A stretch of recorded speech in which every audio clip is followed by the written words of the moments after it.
Okay. And then I believe everybody else is in the trade ward currently at the plinth, right? Standing near Brother Jacob. Yeah. Is anybody not there aside from Zinfel? I think we're all here. I think we're all here. I think so. All right. Yes, attack them. Attack what? No Nothing. attacking. No attacking. I'm sure you'll be fine. Okay. So what's the plan? What are you guys doing? We'll deal with the big group at the plinth right now. We were heading north to Zinfel, I believe. Okay. Possibly. Just Are you- decided. You guys are all going as a group? Yeah. We should. I'm going to stay behind with Brother Jacob and study his worship of Ilmater. But you guys go ahead. I'm just not really in the party mood, you know. That whole Dreslin thing still has me shaken up. If you're going to But, stay here, I'm going to stay here. Because winter's here. I'm not leaving. Oh. Winter. And I don't trust Okay. you staying here on your own at night. Okay, you know, I don't want to make you miss the party, but I don't really care. Not for everyone. So I believe it's currently sunset. It's approaching dark, which means then that Kareem and Emin are going to be going to the party. Looks that way. So Well, we're you say gonna- going to the party. You mean picking up someone and then going to take Squidward to a healer, right? Right. well, we're not going to the healer until midnight. That's and Brother Jacob was going to lead us to that guy Yeah, that's right. because that's when the guy gets off work. Brother Gets or off father. work. Yeah, right. All right. That's when his shift ends at the healing clinic or whatever it is. In the field ward, I think it was. Then I just kind of drop down to the ground, then lay on my back and spread my arms out and stare up at the sky. Emin, what are you What? doing? What are you doing? Stargazing? Can't you Yeah. see them? You get a couple strange looks from people at the plinth.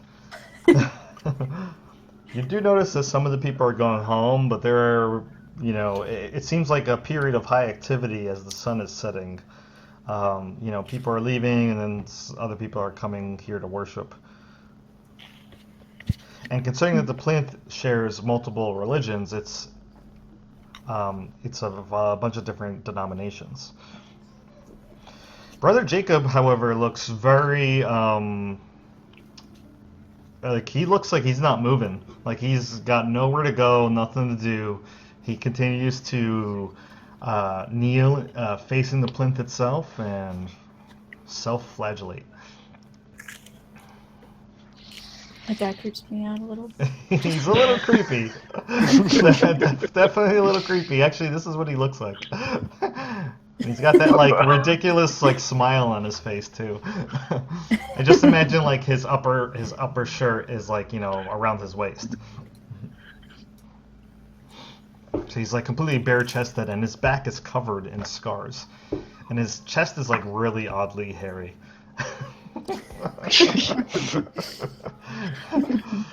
I walk up to Brother Jacob and I say, He gives you a Brother wide-eyed Jacob. look. Yes. I need to go send a message, but I would love to stay with you until we go find Father Uridan, Udarian. Oh, that's okay. I'm not going anywhere. Okay, great. I'll be back soon, and I'd love to talk more about your prayer techniques here. Slap. Sure. Great. I can't I'll be wait till back. you come back. Great. I'll hurry. I'll be back. Just wait here. All right. And then I run He back just to the nods and party. goes back to praying. Okay. Meanwhile, Emin is on his back, staring up at the approaching stars, I guess. Right? That is correct. Emin, my friend, that doesn't look comfortable. It's not supposed to be. Oh, I thought we were going to head to the North Ward to get Zinfel from the party. Eh. Do you want to ride on the cart? Well, guess. shit. I thought we were all waiting here for Zinfeld to show up. Or, well, nobody told her where we are, what we were doing. Oh, so now we're all going to get her. Okay. Yeah. I stand up, dust off my ass. Let's go. Wait, so who's coming? Everybody? Looks like we're all going. It's a party. Okay. See what I did there? That is a triple. I hold up 3 fingers. Entendre. Did you already leave Thornburg? To go send my message? No, I'm still here. No, he's with us. We just walked over to Kareem and Emin. Yeah. So now yeah. we're together. So, I need to go. I need to go send a message back to her all, and then I was going to just stay here and pray. But I think you should all go up to the party. I never met another priest of Ilmater. I feel like I gotta take the chance while I can.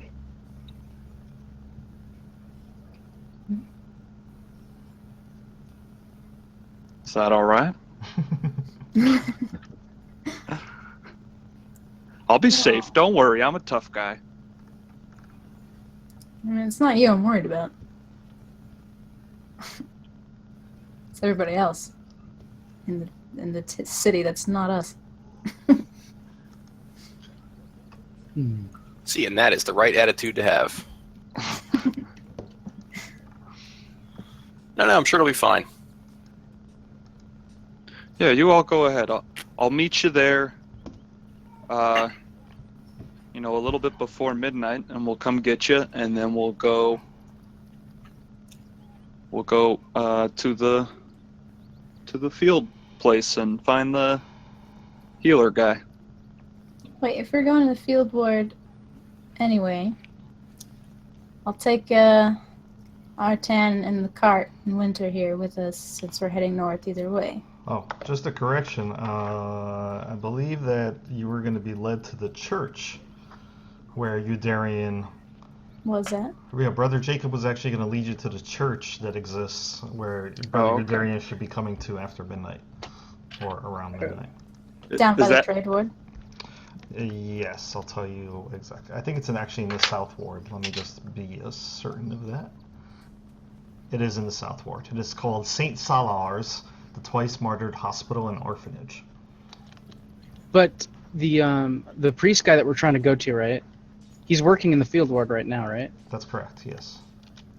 And he should be leaving towards the trade ward around midnight, right? Yeah.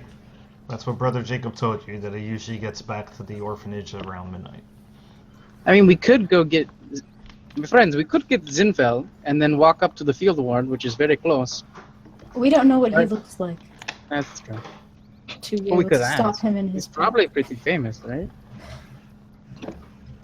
He probably looks eccentric. Sure. Oh, very Very nice. Walk down with him. I don't know. Well, maybe you're right. Maybe maybe I'm being selfish. Maybe we should just go look for him now. I mean, If we could find him out, I am not opposed to it. Sounds better than at midnight.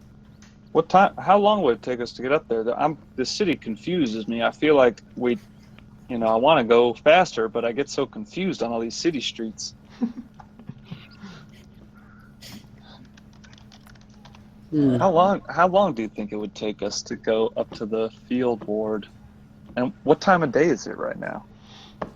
Probably So- 7. So it's about 7 p.m., and to get up to the field ward, it probably would take you about a couple hours.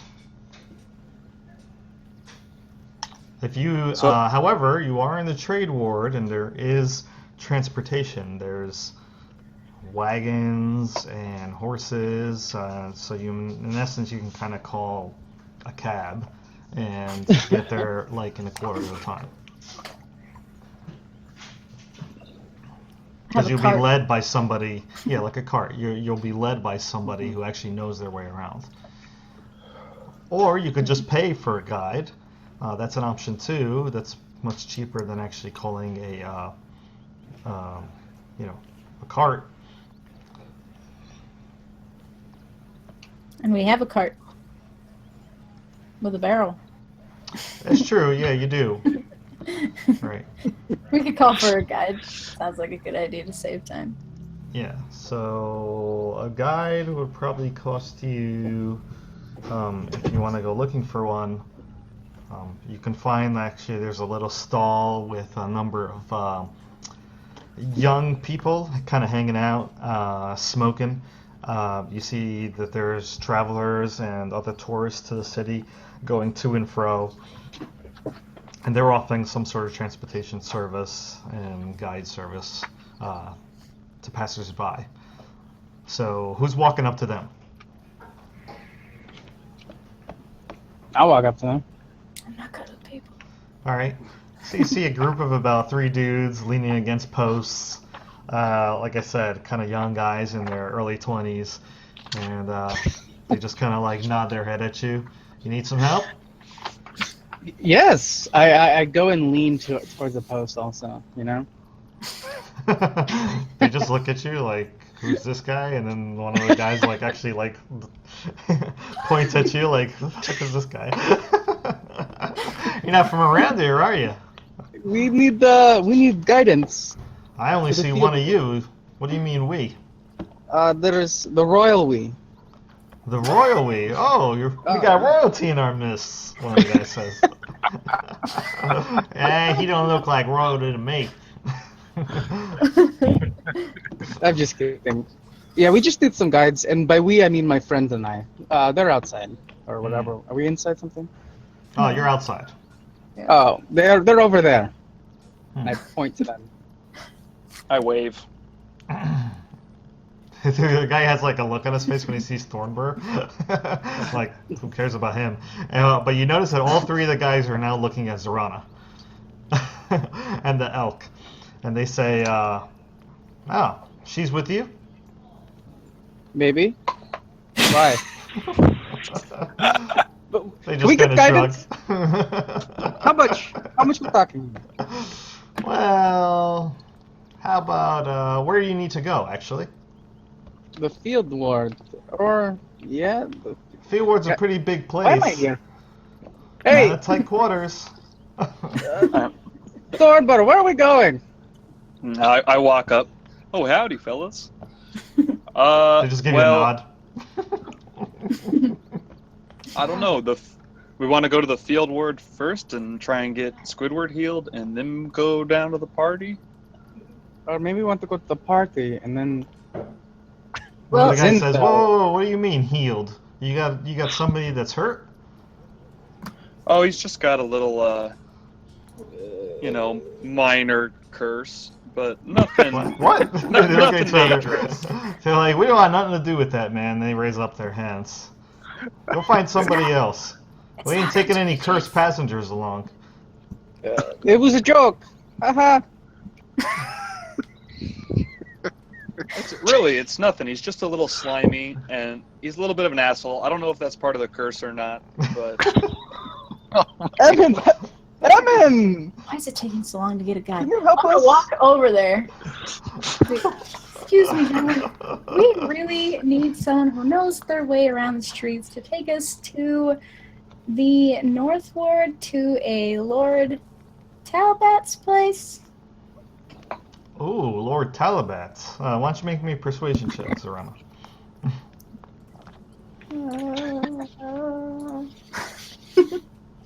I'll give you advantage as well. Oh. I don't need it. Persuasive. Not like you even need it because you're rolling that 20. They're just like, okay, sure, you got it. Let's see, the 4 of you, 3 How much will gold. that be? 3 gold sounds good. That's fine with me. Here We'll you get go. you there really quick, but not too quick. They give you like a exaggerated wink. Good to hear. hey, do you guys? Would you guys know where I could get a letter sent? Yeah, we could take care of that for you. They both look at each other and smile. All right. I'm no, I wasn't born yesterday. You guys trying to pull a fast one on me here? You sniggering to yourselves over You there? can make an insight check. All right. Give me 1 second. You sons of bitches.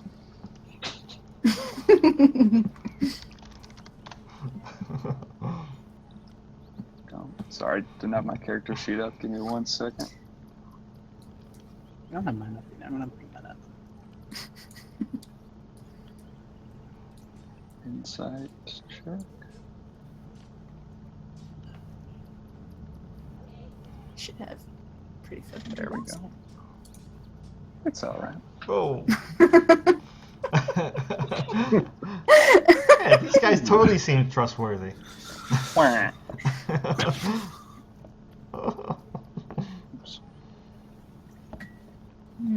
Well, then where's the post All office? right, Post so, office of some sort? Well, we don't really have a what? What did you call it? A post office? I don't know what that means. I probably made that word up. It's somewhere, some people that send letters to places. Oh, yeah. We can take care of that for you. There's a few different embassies in town, a couple of wizards that can send the message. We know the right people. They just nod to each other. All right. I'm So sending if it you to need- how quick do you sending need it to sent? Nightstone. As soon as possible. Nightstone. They both look at each other. Where's that? It's like right around the corner. We walked here from Nightstone. You go a little south, a little. The little quiet east. guy in the back, he says, I know where that is. Yeah, I could take care of that for you. If you need it sent quickly, though, it'll cost you. It's just the letter? Yeah. How much? Just the letter. Well, my little brother can take it by hand. Take our father's donkey and get it there in a couple of days. If you're looking for something faster than that, then, well, you'll have to pay because the wizards aren't cheap. What did they charge? I So don't there's know, nothing. Maybe 5-10 gold?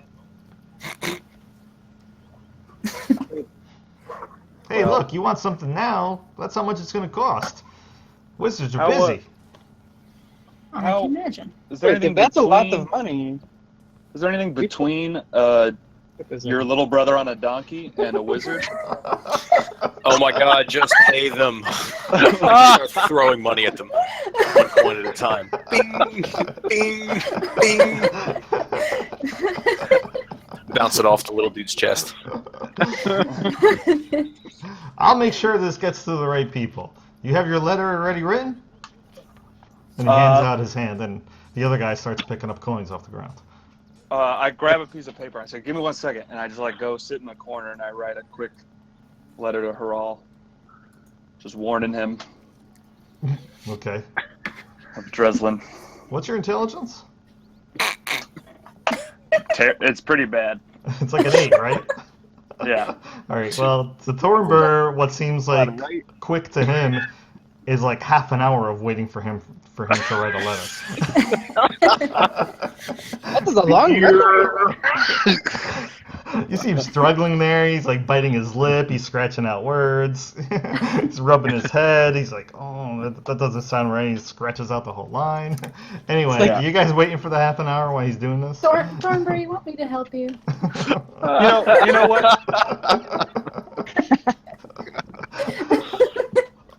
No, let him do it. The man needs his pride.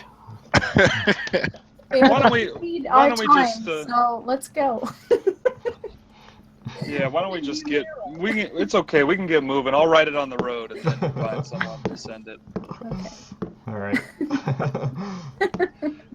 Well, with the two guys leading the way and the third guy taking, I guess, going to deliver your letter, Actually, he's with you because you're riding in on the road.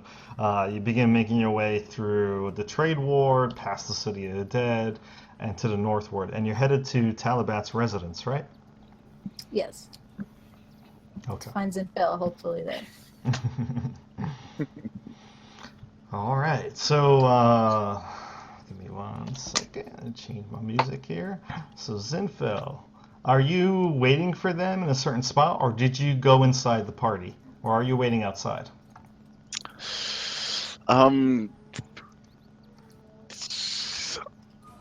I would probably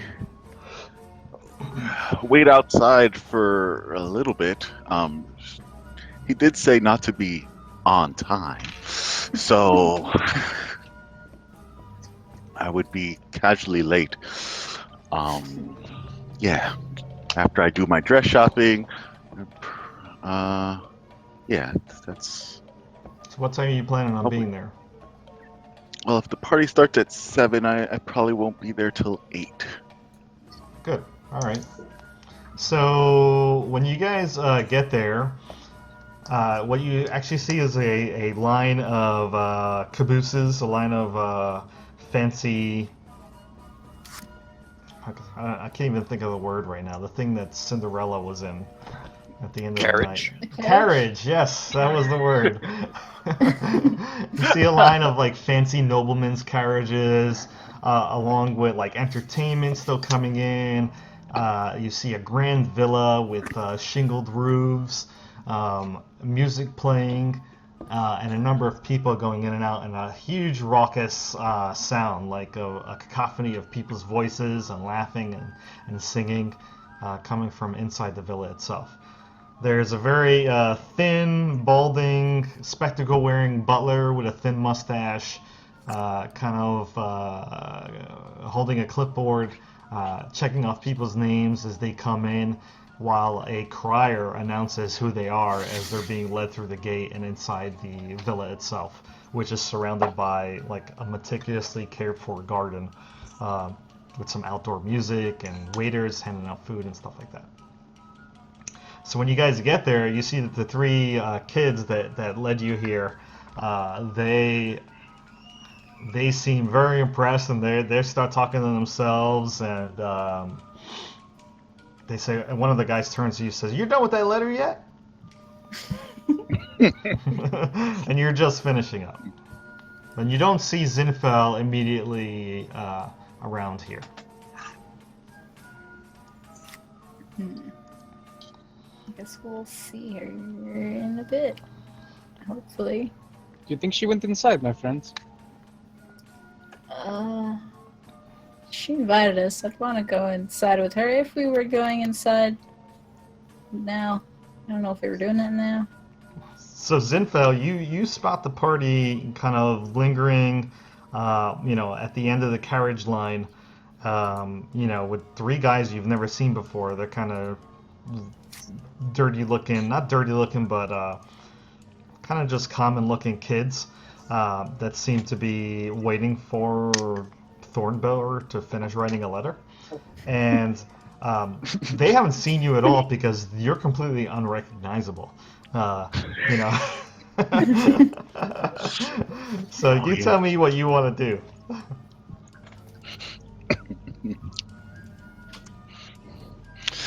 I'll slowly approach, and whoever's closest to me, I'll tap them on the shoulder. Say, "Pardon, can I help you?"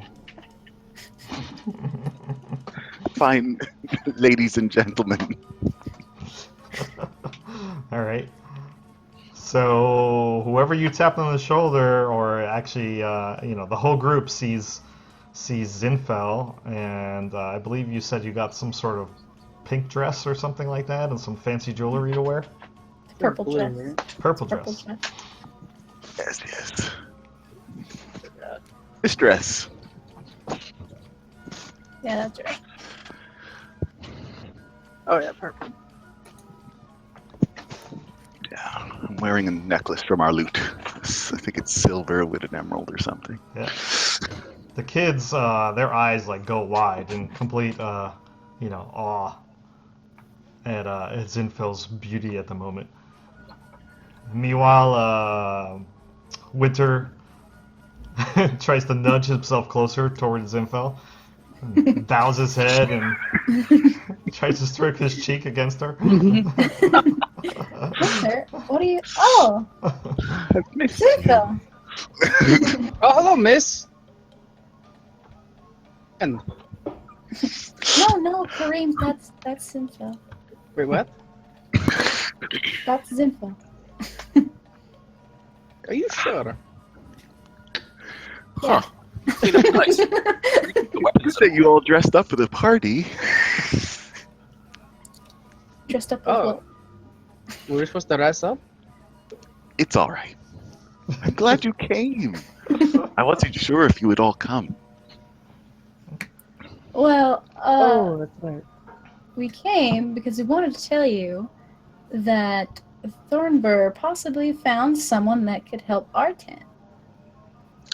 That's great news. I look And- up, my tongue sticking out of my mouth as I'm trying to concentrate on this letter. You go, huh? What you talking about me? What'd you say? Meanwhile, Artan is got his fingers over the barrel, just looking at you guys, and his eyes are lingering on Zinfel and trying to see down her cleavage. And then you notice Zinfel, and let's see who else here. Let me just see passive perceptions for a second. Kareem and Emin also notice that there seems to be a guy going up and down, actually down the line of carriages, and he's walking directly toward you guys. And he's dressed, in a servant's outfit, kind of like a lesser butler to the Talabat house. He seems a young guy, but he's kind of balding, and he's got really brown, bushy hair, and he's very pudgy around the waist.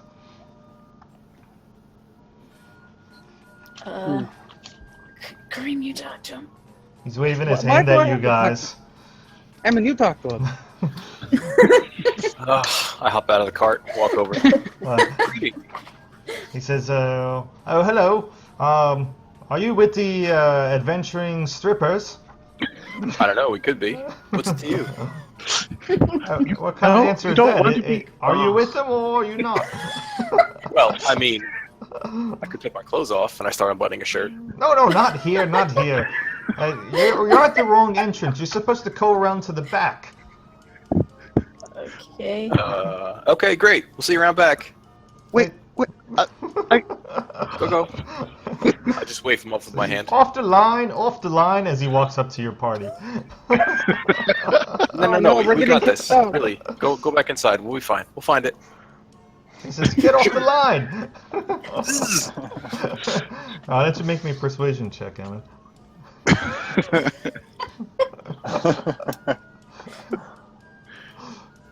Oh, he's like, all right. He says, just don't take up any more valuable space, all right? And then he I turns unbutton back around another and button. he No goes problem. back toward the gate. Show walk you back. valuable So, strippers, let's get the hell out of here. We've got stuff to do. Like, Wait, strippers. you know, we gotta fix Strippers there. Squidward. Artan, we gotta fix Artan. Come on. Back in the cart. And I climb up on a wheel and hop back in. Okay, let's go find the guy. Wait, Zinfel, are you trying to stay here? Oh. Wait, what's going on? Yeah, thanks for the news, but I'm not coming with you. It's very good that that you've made some progress. Where can I meet up with you? Here, probably? Wait, this is not Assume you'll good. be here. Artan just dunks himself into the barrel and says, "Damn."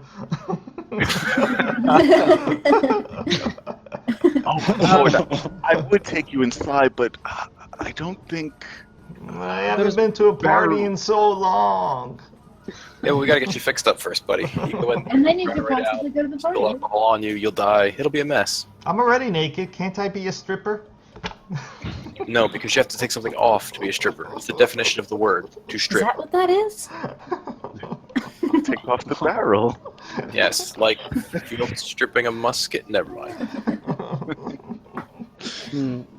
There's no surprises left for us. I pat him on the head. It's okay. We'll get you some clothes you can take off. Meanwhile, That's Thornburg interesting. gets a poke on his back. Are you done with your letter yet? Oh. Just Hey, finishing, are we just gonna go finishing. inside? That's not for me to say. Yeah, the other two guys are like thinking that they're gonna go inside with you. You two, go away. Shoot. I'm done with you. But we want to go to the party. We got you here, didn't we? Yeah. It was not part of the deal. I'm afraid there's not enough Sorry, invites to go but- around. Zinfeld, we forgot to give you another piece of information. There's Yes. assassins in the town that are after us. Assassins? Antinous. One of the guys says. Yes, The other and guy they'll be says, after you if you stick with us. So "Cool." you should probably leave. Nope, no, I guess. Yeah, you know, we pissed off some noble, and he's all, "Oh no, what do I do?" So he's too much of a coward to come after us. But hey, you hang out with us, you get a share of the loot. That's pretty awesome. Yeah, let's Yeah, do it. Give me one of All right, those cool. weapons. I'll protect you. I flick out a dagger and hand it to him. Don't touch me. Don't stab yourself with that, and don't run with it while holding it, because that's dangerous. You could trip, fall, and all of a sudden you get a dagger in your eye. You go, "Oh my god, I got a dagger in my eye," and it never ends. Not like this. So, Infel, you're gonna go on the party. That's awesome. Have fun. See if you can find out some stuff. We're gonna go take care of Vartan here, or Zartan, or what the fuck's your name? Who are you? Artan. He Artan. just gives you a look that rolls his eyes. Just call me Squidward. And then he dunks back into the barrel. See? And this is how you train animals. Squidward? Excellent. I pat him on the head again. So, The same butler who came before starts walking toward your group again. Okay, we should probably go now. Otherwise, I'm going to take my pants off, and it's just going to be embarrassing for everyone. Zinfel, look out for Antinous. We'll come back So from where- here, Zinfel. Oh, okay. Don't take any open drinks, unopened drinks, and When should I expect you back? keep When a we're dress done. on. Ew. I don't know. Alright, so let's see if I got this story straight. Zinfel's staying behind, right? She's walking up to the gate by herself. Is that correct? Meanwhile, the rest Yes. of you guys are actually going to the field ward to look Yes. for Eudarian. To look for a guy, we have no clue what he looks like. That's right. Mm. And what are you doing with In the... a giant ward. Did Thornburg finish the letter? Yep. Just finished it. Just got it done. Yep. Alright, and what are you doing with the other two guys who seem to think that they're going with your party? Oh, they're escorting us to the field ward, because that's what they're doing. Ah, they look deflated when you say that. But we want to go What? with the pretty lady. Guys, assassins, adventure. I gave you a dagger, not to stab yourself with. Come on, where are you? I snap my fingers at him. We talked about this. You were all like, "Yeah, it sounds great," right? And I mimicked the other guy's voice. Well, I mean, shit. If you want to put on an eye patch, Carousel's pirates are in there going, "Arr!" Let's go. we'll get you to the northern gate, but that's about it. We have no desire to go into the field ward. Yeah, that's not the scale, by the way, whoever did that. Wait, what's wrong with the field ward? It's the slums where poor people are. Where there's poor people, there's crime. Because, you know, victims, predators. Is It'll it be fun. worse than a cemetery? Because I don't know. we went there. Yeah, but when you're by yourself, you're a target. We're just a bigger target, but we can shoot back. It's going to be fine. Yeah. Also, we can go take care of Squidward. I pat him on the head again. Well, the truth is, sir, that the field ward's kind of twisty. It's really easy to get lost in there. And yeah, on top of that, it's kind of dangerous, especially if you're human. Which I'm not these human. two guys are. I go, see these ears, see those ears, see that rack of antlers. There are 3 non-humans here. You'll be fine. Not humans. Well, like I said, we'll get you to the market. How about that? Yeah, that's fine. Also, Fair who the enough. hell's this priest we're supposed to meet? They just look at each Yes. other. We don't know who that priest No, is. not you. I was talking to them. Can you turn my head to the side, over my shoulder?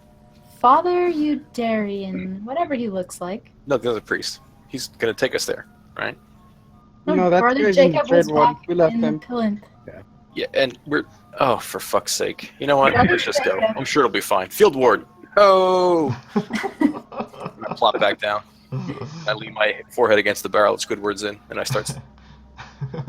All right. So with Winter in tow, being led by the two guys. Oh, that's right. Is Relix with you? Zinfo? Yeah. Of course. All right.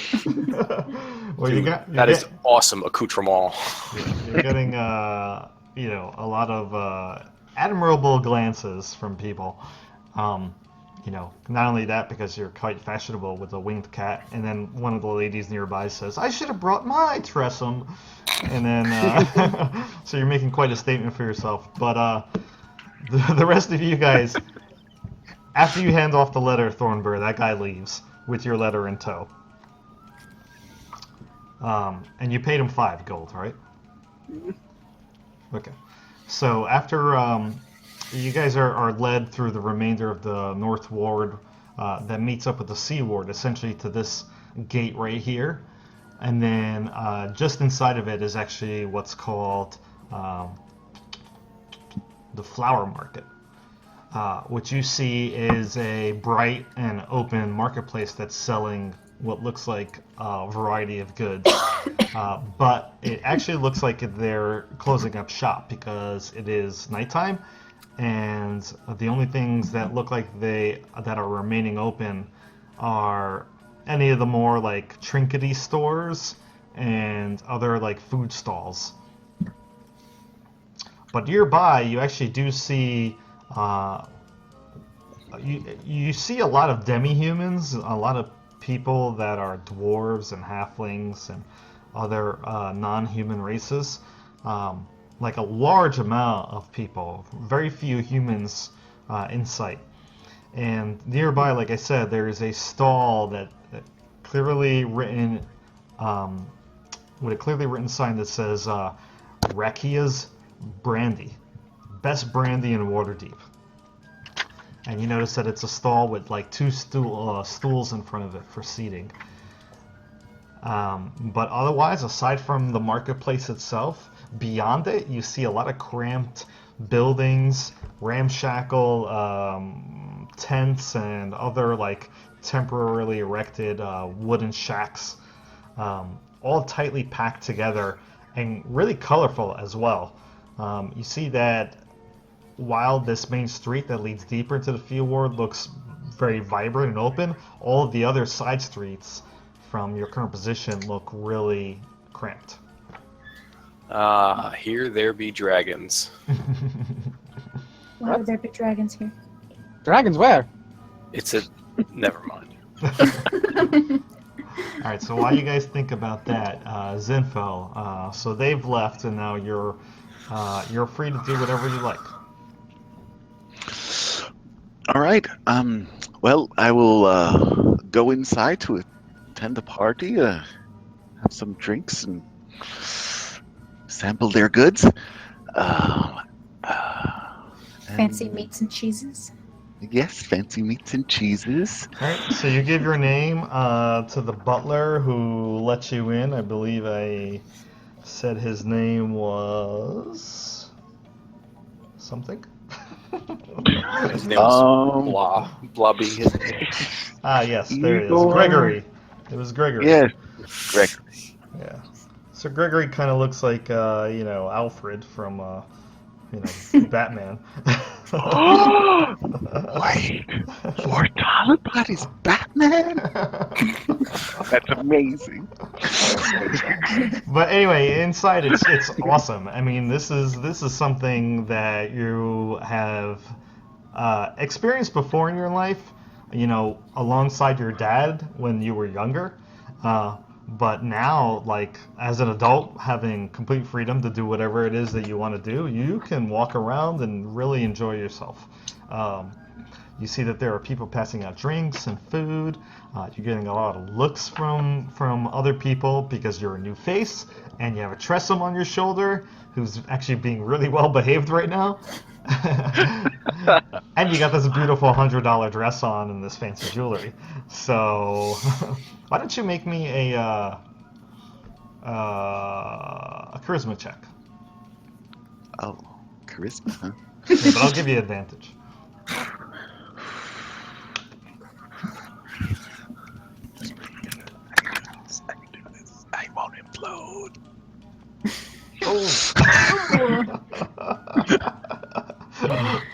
That's pretty good for me. All right. Well, I'm so munching on too much food, making a scene. Stuffing my yeah, face. you're kind of like taking it all in, but on top of that, you're kind of being a little bit loud and be like, "This food tastes awesome." At some point, as you're going up the steps, with a glass of champagne in your hands, you trip over your dress and actually crash the champagne glass, which causes a little bit of a scene as well. Sorry. But soon enough, you find that there's a large parlor with what looks like a makeshift casino. Not makeshift, but literally like a casino parlor. There's people playing a variety of games, and of all different races as well, and people that are dressed like to the nines. You see high rollers mixed in with a lot of people that seem like everyday people as well, but kind of well-to-do. And you also notice that there's a stage with poles, and there seems to be adventuring strippers on it. Well, maybe Lord Artan will come out after all. In addition to that, you see that there's several bards floating around the party.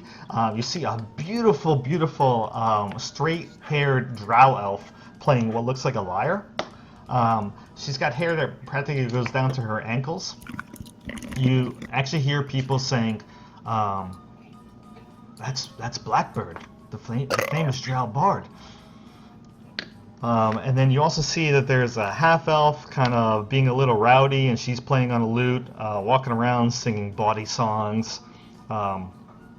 And in addition to that, the host of the party, Lord Talabot, is wandering around.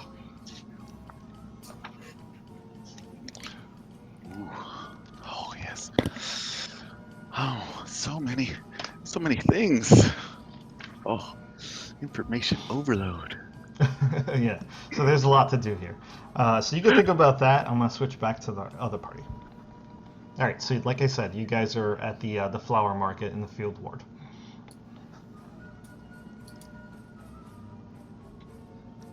Are there people around?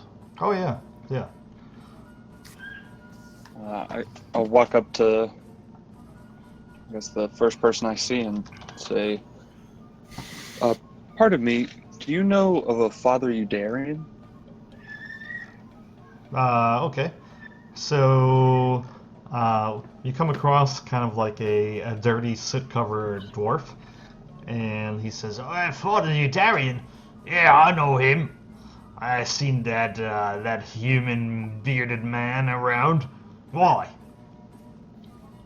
And he's kind of rubbing his nose, getting soot all over it. I'm seeking his help. Help ain't free, my friend. You have a coin or two to spare? I look back. Does Zinfel have all the money?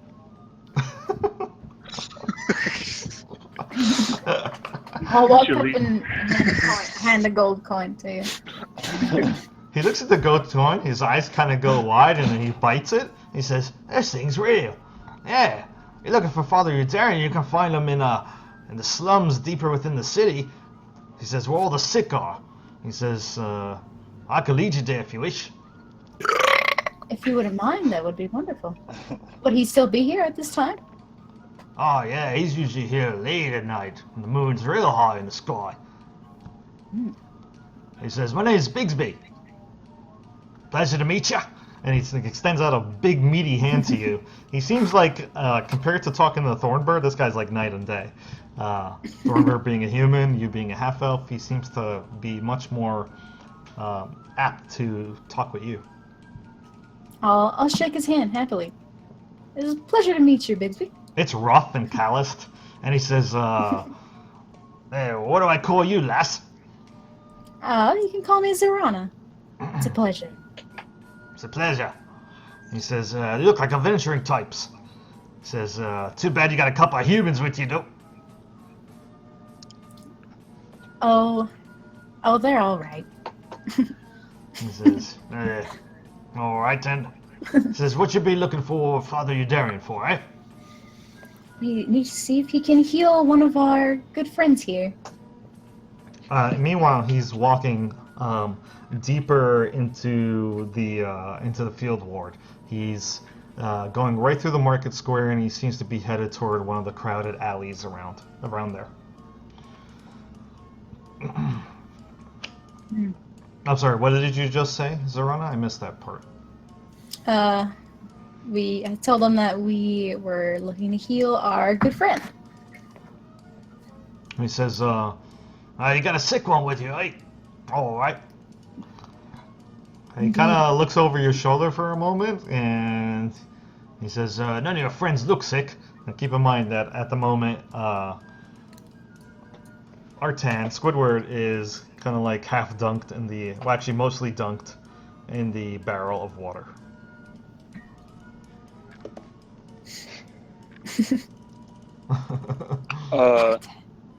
Yeah, he's in the barrel. Sick one's in the Alright. barrel. He says, why do you got him in a barrel? Is he dead?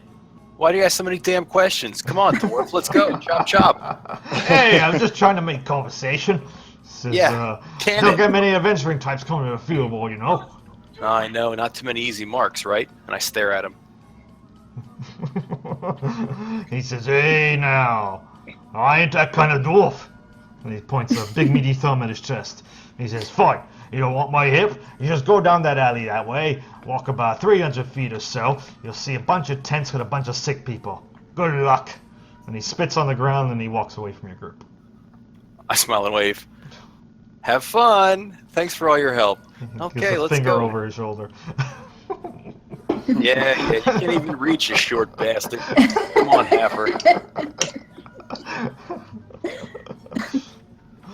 Alright. That's how you make friends and influence people. Now, let's go. Alright, so following his directions, you kind of feel the night starts to get a little humid, and it is kind of like early April. It's almost around the same. Imagine the weather like a couple weeks ago. Actually, I forgot that some of you guys are not in New Jersey. so for the people out in California, it's like kind of humid. Like I said, it's definitely nighttime now. You see that there are rowdy noises coming from all the. You guys hear that? Sound like somebody was in their car. Anyway, so there's a lot of rowdy noises. You hear like couples arguing, cats, pots and pans, and glass breaking. And in general, this place doesn't seem very safe. But being adventurers, you're okay. You know, you can defend yourselves.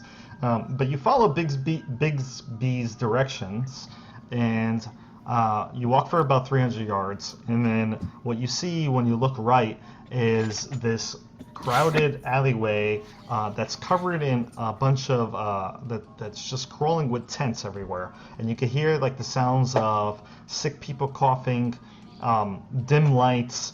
There's incense in the air, and what you notice is that there's a lot of people what look like they're laying on bedrolls, you know, in states of rest.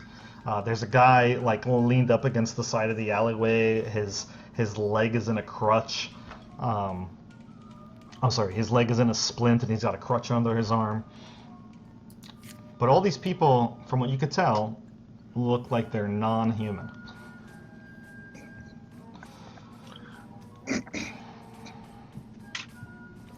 This music's not very appropriate for this scene, but sorry about that. Is there anyone tending to the people? As you take a closer look and you're kind of just standing at the entrance to the alleyway, you can actually see that there is what looks like a tall, easily over 6 feet tall, lanky guy in brown robes with his hood up, and loose boots, and he's got a really, really bad limp, and he's going to the sick that are there, and he's bending down to them, giving them water, checking their bandages, and he's got what looks like a really, really thick beard that comes down to the middle of his chest. I'll go up to him. Just you yourself? You leave everybody else behind? And I mean, I think we're probably pretty close, right? Yeah, I'd follow. All right. So it's really cramped. So if you're gonna lead Winter and the cart through here, it's kind of difficult to do that. But you know, at some point you'll have to leave them behind as you walk up to the guy, and he doesn't really seem to make an effort to like go out of his way and introduce himself or anything like that. He's doing his business. He's taking care of these people, and as you approach, he gives you a glance just to make sure that you're not like thieves or anything like that. And then when he notices that you're not approaching threateningly, he stands up. And like I said, he looks just like I described him. Tall, lanky, his hood's up. He's wearing brown robes. He's got loose boots on and a rope around his waist, kind of like tied like a belt. I'll actually show you a picture. Give me 1 second.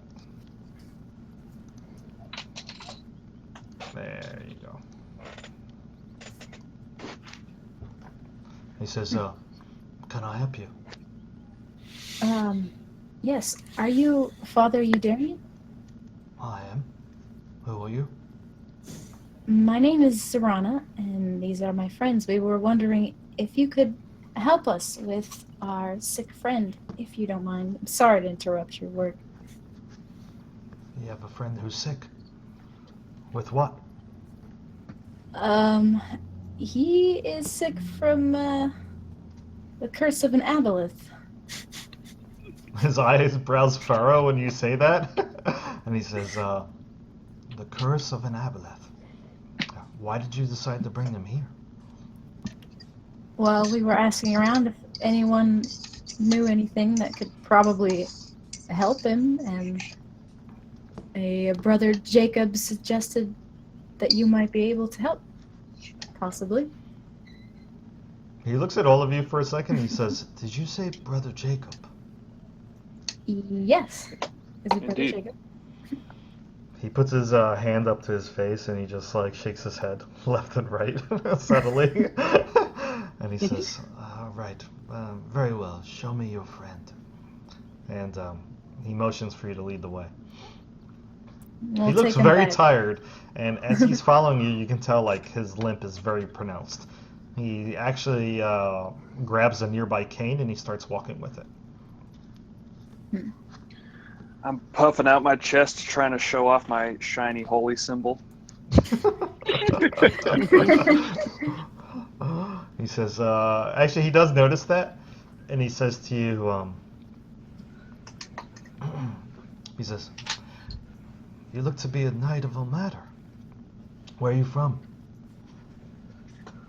Nightstone. He says, not too far from home, then. He No. says, are you a protege of Brother Harald? Indeed. He raised me my whole life. He says, I've met the man once or twice. He says, a good man. Indeed. A great man. What's your name? Thornbirth Rokenwit. He Pleased to says, meet you. A pleasure. I'm sure you already know my name. Indeed. Indeed, Father. Well, how do you know this man that's been affected by the Aboleth's touch? Well, we just kind of stumbled upon him. In a river, there were some fish people that had him in a bag. And, you know, we don't take kindly to shenanigans like that, so we took him out of the bag and have been The fish regularly people- applying water to him. People in a bag. He Very gives nice. you a look like you can't be serious with this story.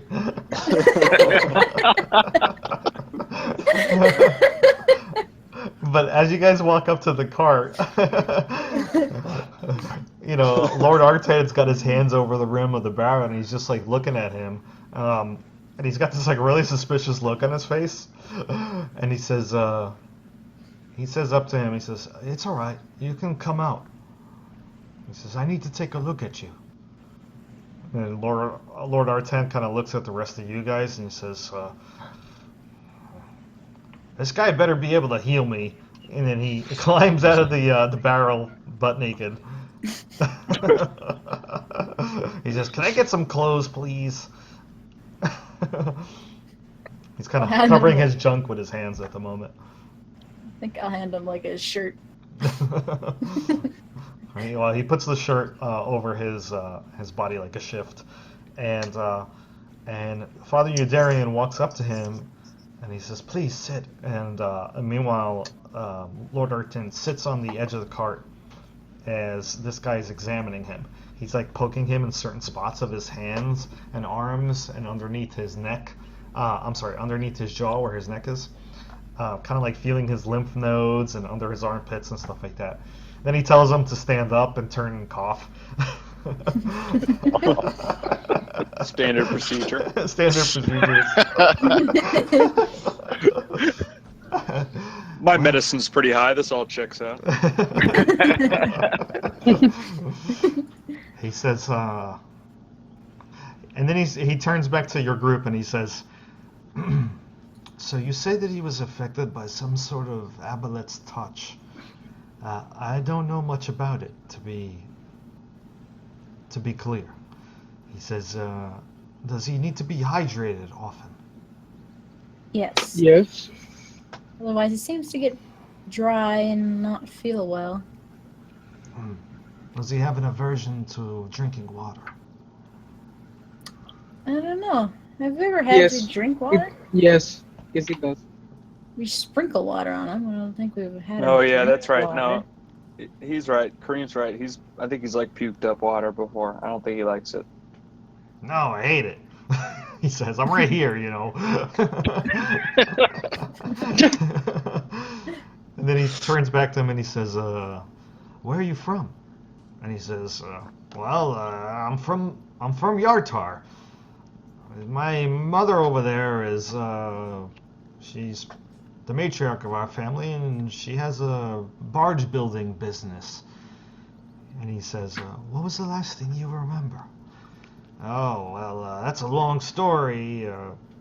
I tried telling these guys, but they don't believe me. But it was something never weird. said I don't have very much memories, except that it was probably weeks ago. There was something about some lady in purple and a golden goose. That's the best I can tell. I don't recall anything else." He looks back at you guys and he just gives you a look like Father Eudarian just gives you guys a look like I have no idea what he's talking about. Yeah, You don't do I do one of these. I'm like, oh yeah, a little crazy. He says, "Well, I'm not sure that I'm able to help him. I don't have the proper magic. I can perhaps give him a removal of a curse, but I don't think that will do very much. What I think he actually needs is more powerful healing. But if you give me some time to perhaps tend to him, I can make sure that he doesn't dehydrate and do a little bit more research into his condition." Wait, are you saying you want him? Yeah, so I'll have to take him back to the hospital in the South Ward to study him properly. This place here is not the place for him. Agreed. He says, "I still have some work to do. I have to make sure that the patients here are attended. I usually leave about close to midnight and then make my way back to the church." He says, quite all right. "If you don't mind leaving me with him, and you're free to rest if you wish. I have a couple of spare tents." that's I fine. think we'll probably head to see Zinfel, see if she's okay. I'm worried about her. Right? And Artan, if this is okay with you. He says, well, it's better than nothing. I'd rather go back to Yartar, but I don't want to die on the way there, so if it means potentially being healed of whatever godforsaken thing is on me, then sure, I'll stay with the priest. And Father Eudarian nods. It was a pleasure being your friend and traveling with you, Artan. He rolls his Squidward? eyes. Whatever your name is. Well, I guess thanks for not getting me killed and for trying to help me out. But I Hey. still want you to go back there. If there's really some sort of aboleth that's taken over the town, I'm kind of worried about my mom. Oh, you can count on us for that. Yeah, it's we'll on- probably head there eventually. Well, eventually. Well, don't wait too long. You know she could pay. Well, that's not a problem. We'll get there. It's on our It list. is- Don't worry. Yes. It's on the list. I think Zoranda's keeping a list, and I think she put it on there. So don't worry. Checking it twice. He kind of looks a little sad. Well, I guess if I could cry, I would, but I guess good luck. And he kind of motions for you to hug him. I'll give him a hug. Yeah, Thornberg gets in there. He's all slimy and wet. Very squishy. Squishy, It's like squishy. literally hugging a squid. I'll give him a squish, squish, squish.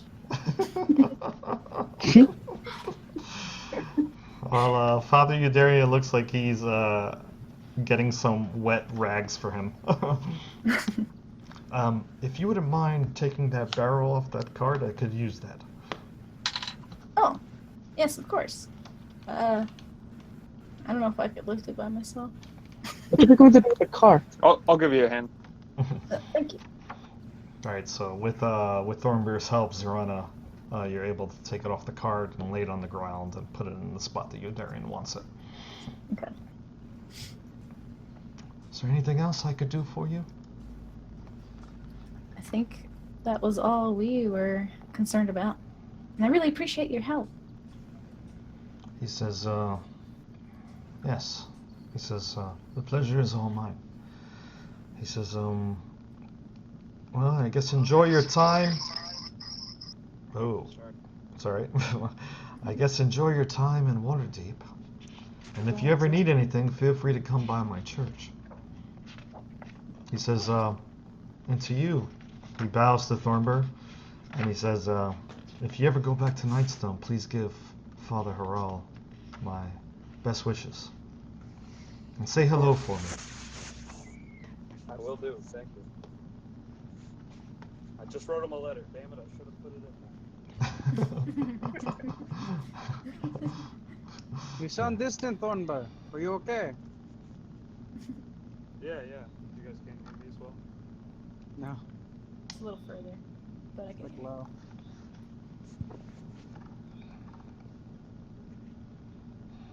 Try and figure that out. Okay. All right. I think we should visit Zinfel. See if she's okay. All right. So while you guys are thinking about what to do next, I'm going to switch back to Zinfo. All right. So, Jay, what are you doing? So first I'll stop by the Drow Bar. Just tell her how beautiful her music is. And your music is so beautiful.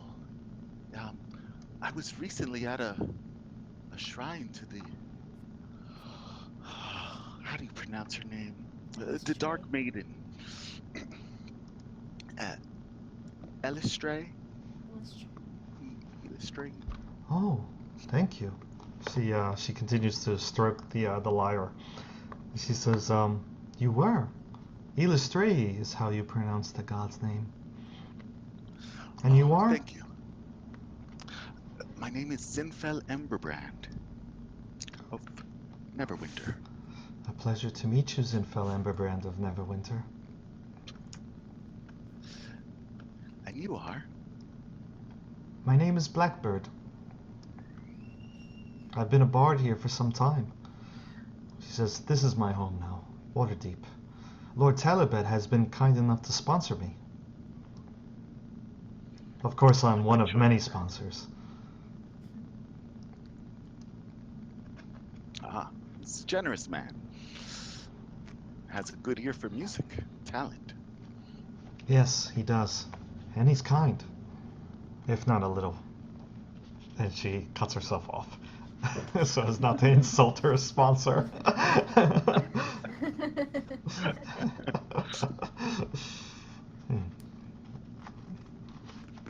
She says, are you alone? I travel with several companions. I had invited them, but they rather hang out in the slums. To each their own.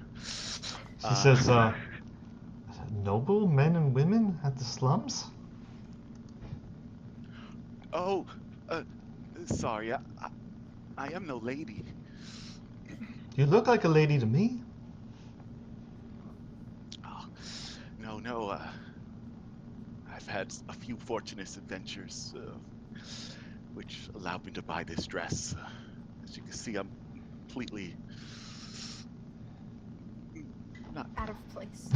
out of my. I mean, I've been to these places before, but never on my own. It's kind of weird. Oh. So you're some sort of guest? Yes, I spoke to Lord Talabat earlier.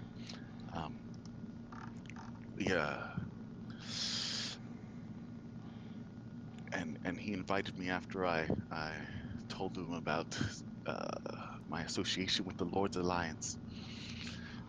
Oh, the Lord's Alliance. Interesting. Yes, I do know that Lord Talabat is quite an open member. She says, so you're some sort of adventurer who works for the Alliance? Yes, Meanwhile, people are coming by and they're tipping her in what looks like her wire case. They're, dropping her a few coins. And she thanks them in the midst of your conversation.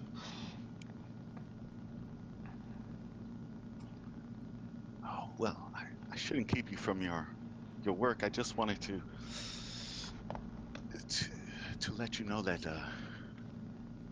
your beautiful song took me back to this beautiful shrine that I saw in the Ardite Forest, where we borrowed these elegant boats from your lady after doing a dance Oh, for her. I've been there, actually. I know exactly what you're talking about. She says, beautiful, isn't it? Yes, the Dancing Dell. Yes, I spent several years there, actually. With some others. Worshippers, that is. She kind of looks a little embarrassed, but very sweet. Oh, then I must thank you for the use of your boats. It helped us on our journey, very much so. Oh, they weren't my boats, but you're welcome. Well, thank you. I guess if you're looking for other members of the Lord's Alliance, they're here as well. She says, in fact, I see Bones over there, and she points at a dude off to the side. He's kind of like a rakish-looking swashbuckler. 1 second, I'll show you what he looks like. He's actually kind of attractive when you see him.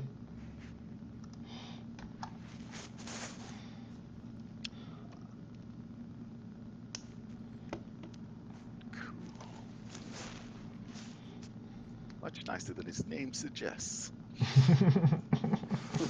It's an old man in a Star Trek uniform. I think there's a few others here as well. Oh. Oh, that's great. I'd love to meet them all. She nods. Well, it was a pleasure meeting you. Pleasure was mine. Thank you, Blackbird. All right, let's go back to the party here. So, is somebody like fixing their mic or something? I don't know. I keep hearing a lot of interference. Not me. I didn't do it. All right, so the rest of you guys are heading back to Lord Talabet's residence, yes? Yeah. Are you dressing up? No. I'm heading towards the back entrance.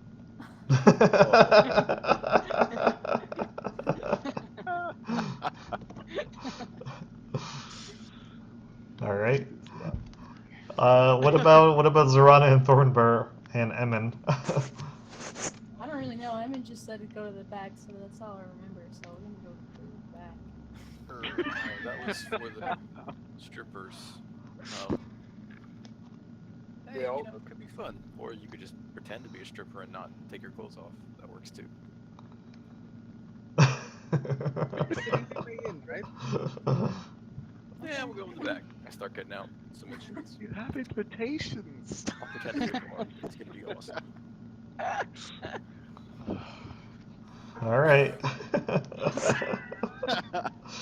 So you see that the line has somewhat thinned out. There's no longer like a big line to get into the party, but it does seem like there's a steady stream of guests still going in and out, and the party seems to be quite lively at the moment.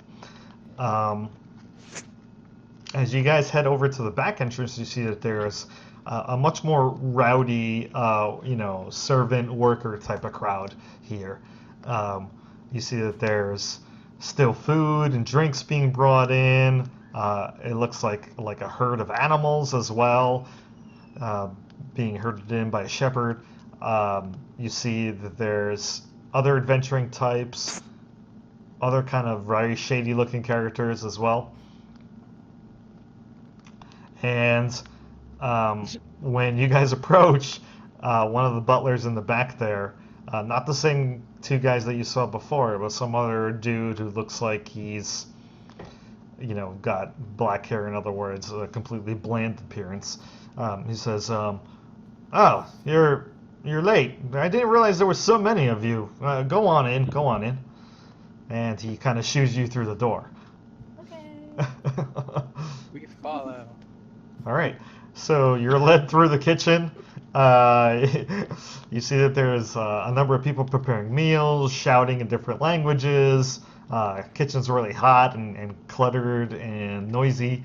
And soon enough, like, you're passing by waiters and waitresses, and you're just like, you get to the main part of the party through some back door. You don't even know how quickly you got here and how you managed to do it, but you're here. I grabbed some cheese somewhere where I saw it.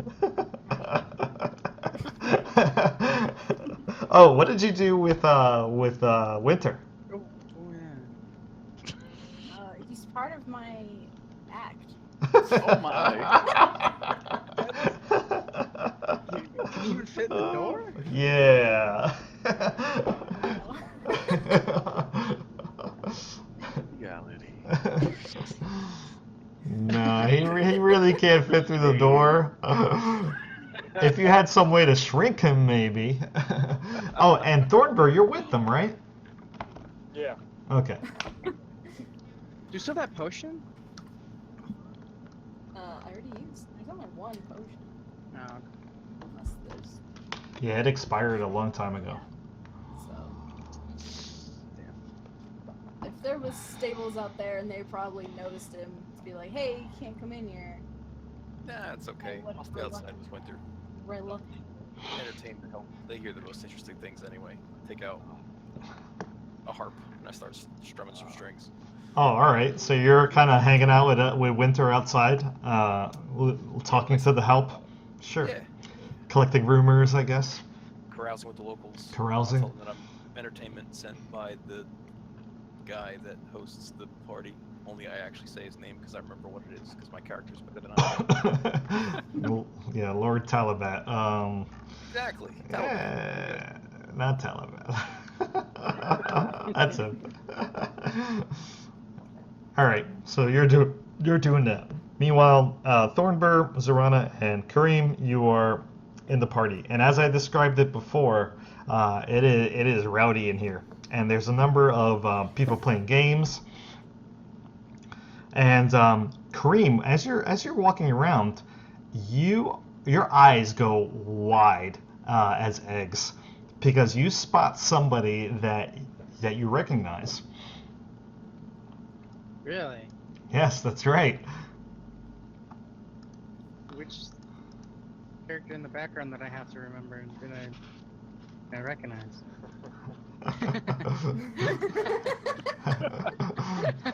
Not the assassins, but your friend Tact. Oh my god! We're friends.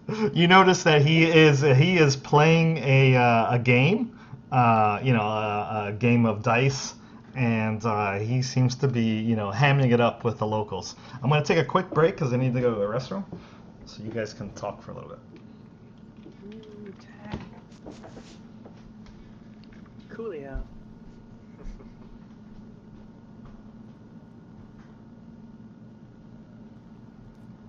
Get some yogurt.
We lose Zorana and Kareem.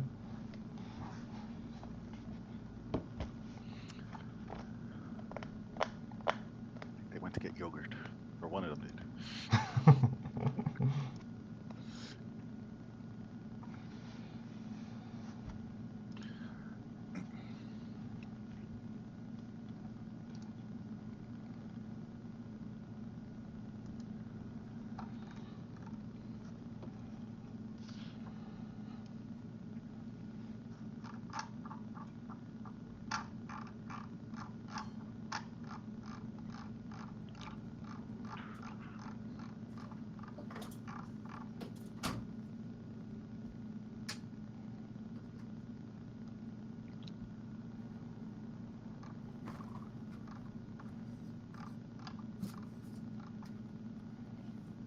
It's way better than yogurt.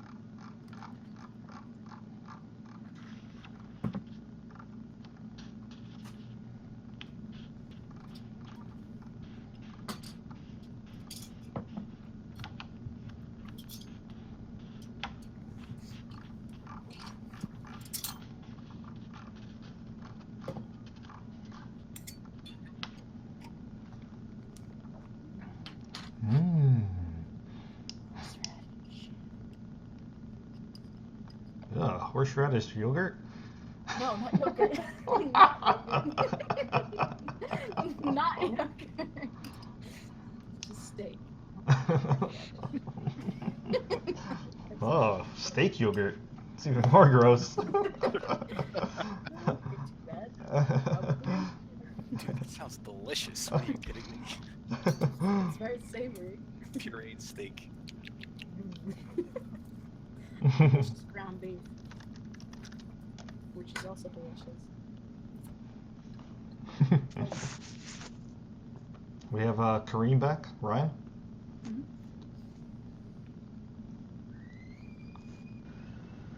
Yeah, I'm back. Sorry, my mic was muted. All right. Keep losing Thornburg. He's Keeps- in Yeah. the call. He's in the my call. video. His roll 20 just. Yeah, my computer's not great, but I'm here. It's all right, man. You don't need to use your video if it keeps crapping out on you. Yeah, I was just thinking I might turn it off and it just crapped out again. As much as I like it, I think I'm gonna turn it off. But you can still see us, though, right? I mean, even if your video's off. Yeah, I'll try that. I'll try that. See if that maybe goes a little better. All right. So, like I said, Kareem, you spot Tack there, and he's playing a game. It looks like he's sitting at a table with dice, with a number of other people, and he's hamming it up. Oh man, if Kareem sees him, he would immediately walk towards him. Yeah, you definitely spot him. So it's like one of the first things you notice because he stands out so much.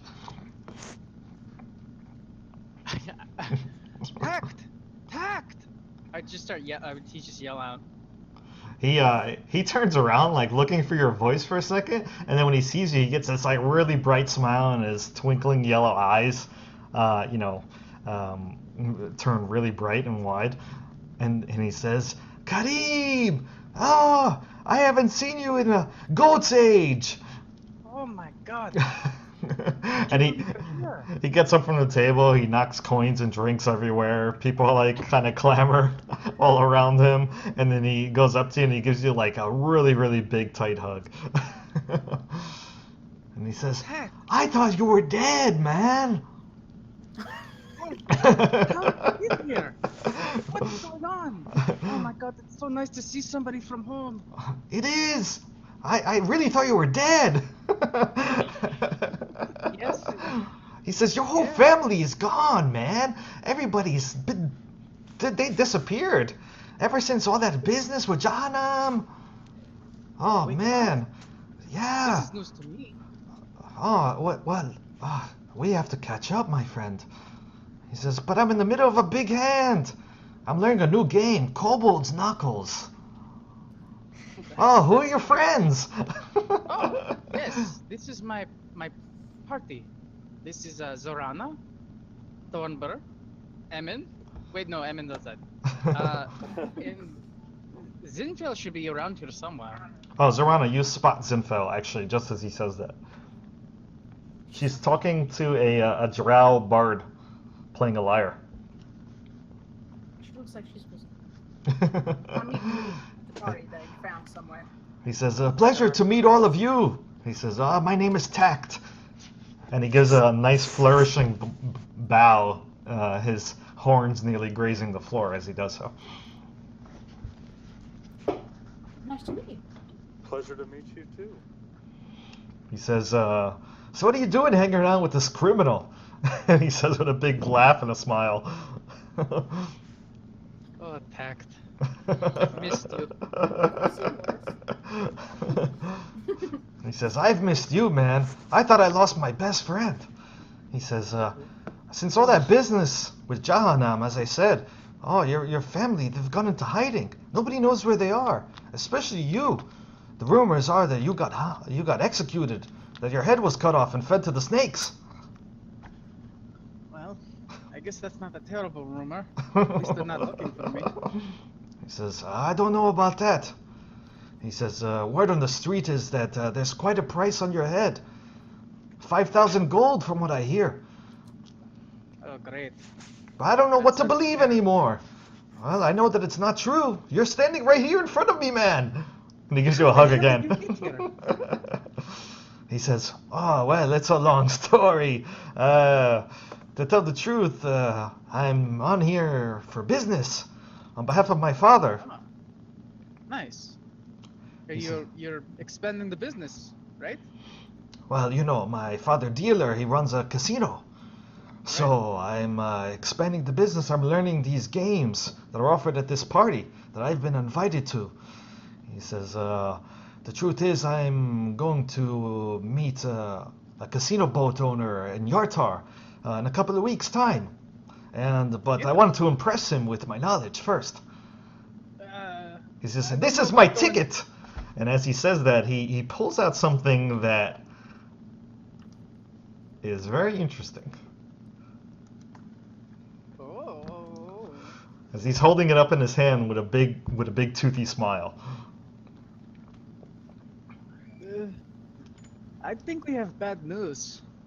Sounds like he plans more than you. What? What? Well, never. Let's go get some drinks, man, to the bar. Definitely. We need to catch up. We do. And he takes the little coin and he puts it back in his pocket. All right, so does anybody grab Zinfel? I'll Yeah. probably walk over. All right. Meanwhile, you and Tact find yourselves at a little spot at the bar. Thornburn and Zorana went to go grab Zinfel. So as you walk up to her, you see that she's just turning away from her conversation with the beautiful drow elf bard. Hey, Zinfel, we're back. Good to see ya. You've returned, and I see you got dressed up for the occasion. Yeah, actually, just as you say that, this rather drunk-looking human woman in a rather sultry red dress, she is clearly is a bit tipsy, and she turns to Thornburn. She like practically wraps her arms around him, and she says, "When are you getting naked?" Excuse me? Thornbur of all people. Damn, I She am says, not "Take off those clothes." Whoa. You're wearing way too much armor, and she's trying to undo the clasp on your cloak. I'm like trying to slap her hand away. I'm a man of honor. It happened because I think it's funny. So what kind of party did you bring us to? She's at this point, she's putting her hands down your pants. She's trying to undo your britches. Oh, jeez. I may have forgotten to mention in my notes not to come in your adventuring outfit because they're going to think that you're adventuring strippers hired for the party. Sure. And Holy hell, bottom. so that's why you told us. Well, they have good food here. So Thornburn, what are you doing about this woman?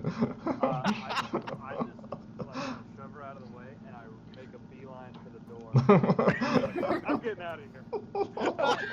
I'm going to join Amos. All right. While Zorada, you're left standing there with a dumbfounded woman. She's like, "What?" And she's just looking at you guys like she doesn't know what she did wrong. I'll just say, maybe he's not your type, sweetie. You'll find someone. I promise. Please, his loss. And she struts away like all sassy. Our friend Kareen is right over there. She's long gone. She's like disappeared into the crowd at this point. But Zorana and Zinfel, you are heading back to Kareem, who you notice is talking to a tiefling. Dressed very similar, well, not actually dressed very similar, but he's kind of got like a half turban on and a scarf, just like it is in the picture.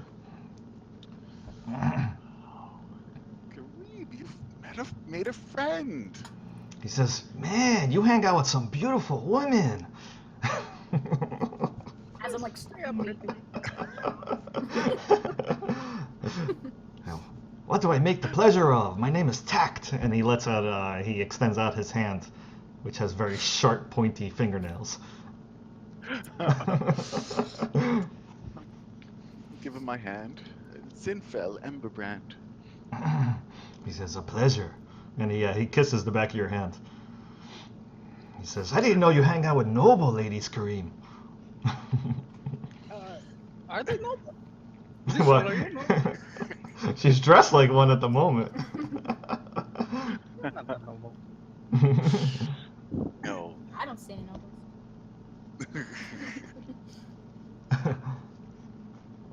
I am not a true noble. He says, "Well, what are you ladies drinking?" As Kareem, you and him are drinking some drink he just ordered, some very fiery whiskey.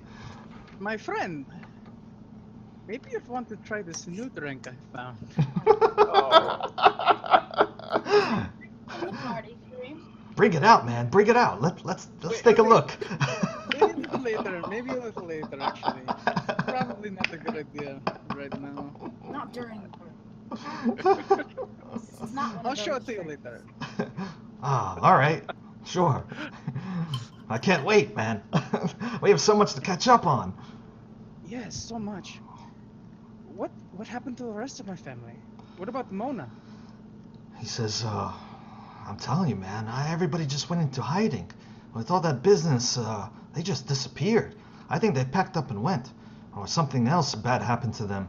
It looks like I've been by your place after all that business went down, and I think they took their clothes, but very little else.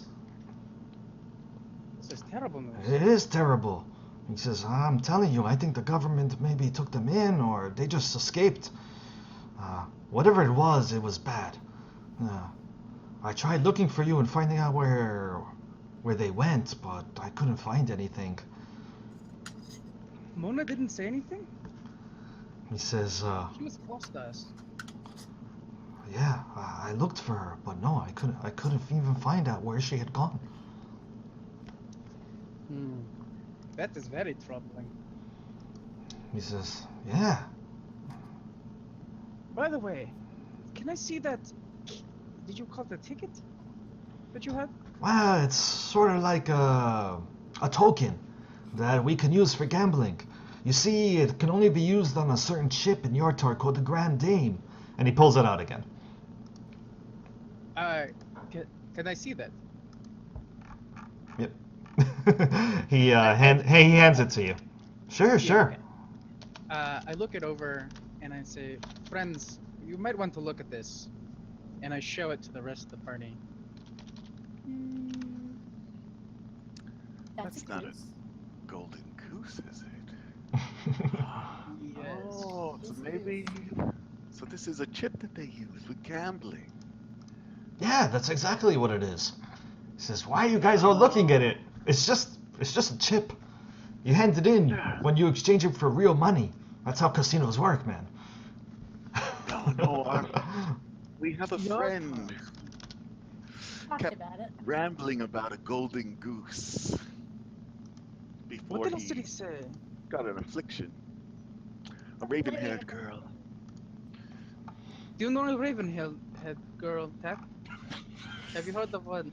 What? Something like that. I don't know.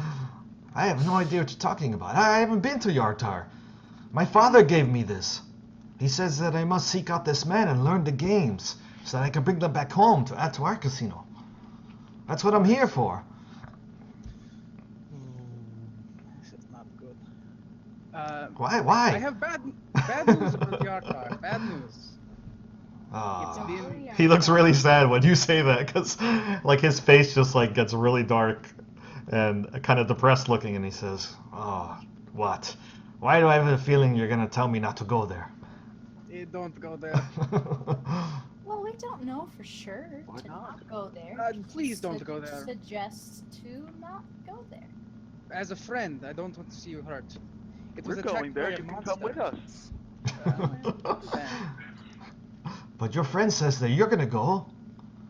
And holy crap, man, what happened to your belly? You're bleeding. Oh yeah, that's true. We'll buff out those scratches. I've you just become go to an see a healer? adventurer. What? Healed you. Are you crazy? Yes. You left home to become an adventurer? No, of Ah. course not. I left home because of what happened. Wait, do you know what happened? What have they told the people? They say that you Don't killed wanna be part of our Jahannam. adventure group anymore. Oh, As I said, man, they said that you killed Jahannam. yeah, well, I mean, sort of did. A long story. Well, that's the story that's being spread around, my friend. Should You killed a man? not You're a really. murderer? Not only a man, he says, We've but one of... murdered several things. Not only a man, but actually one of the teachers there. Wait, what? Oh, the man that was murdered. A nobleman teacher from our Yes. military school. Right. Yes. I feel like I don't know you at all. He tripped.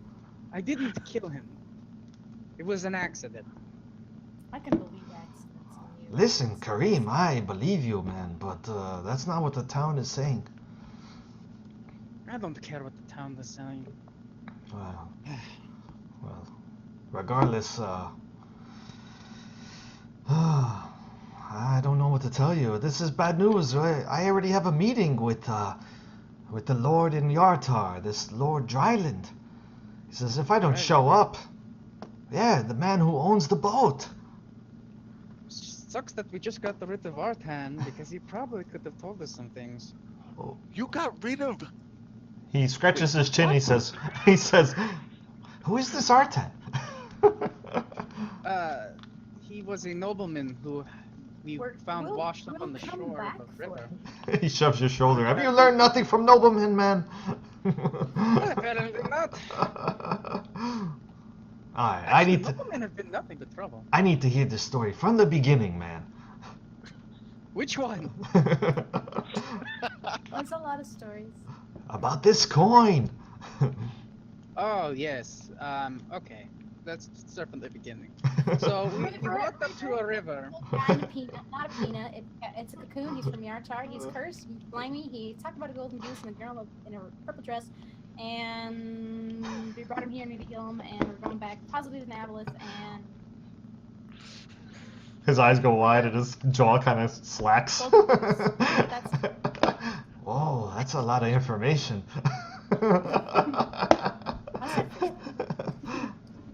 We give him a rundown of the whole story. Hopefully slower. And that is what happened.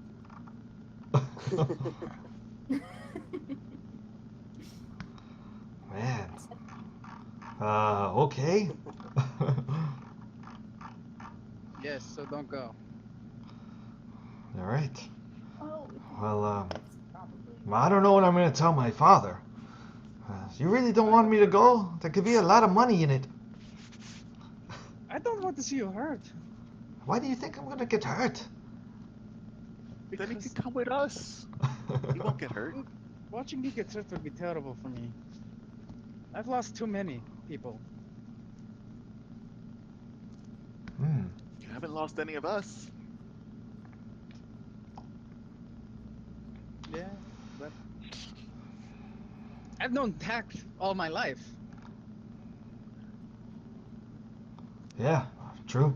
Keep him by your side, and you won't lose him. Hey, you remember that time we were hanging out in the square and I pantsed you, man? And everybody could see your underwear and your junk was there flapping in the wind? It's funny, man. Everybody loves that story. That's a terrible Recreate story. it. No. Tak. He is in his stripper outfit. We got in the worst of trouble. Yeah, we did. You, me, and Mona, man. Good times, good times. He orders another drink for you guys. This is bad news about my family. I don't know what to tell you. Do you have any idea where they could have gone? No, That's not good. I have no clue. Not good at all. They didn't tell me anything.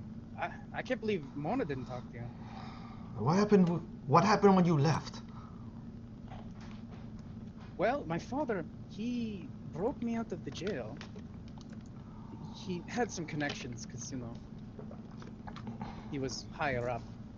Gave me some armor and sent me on my way. That's how came here. I ran. Fugitive. Ah, I see.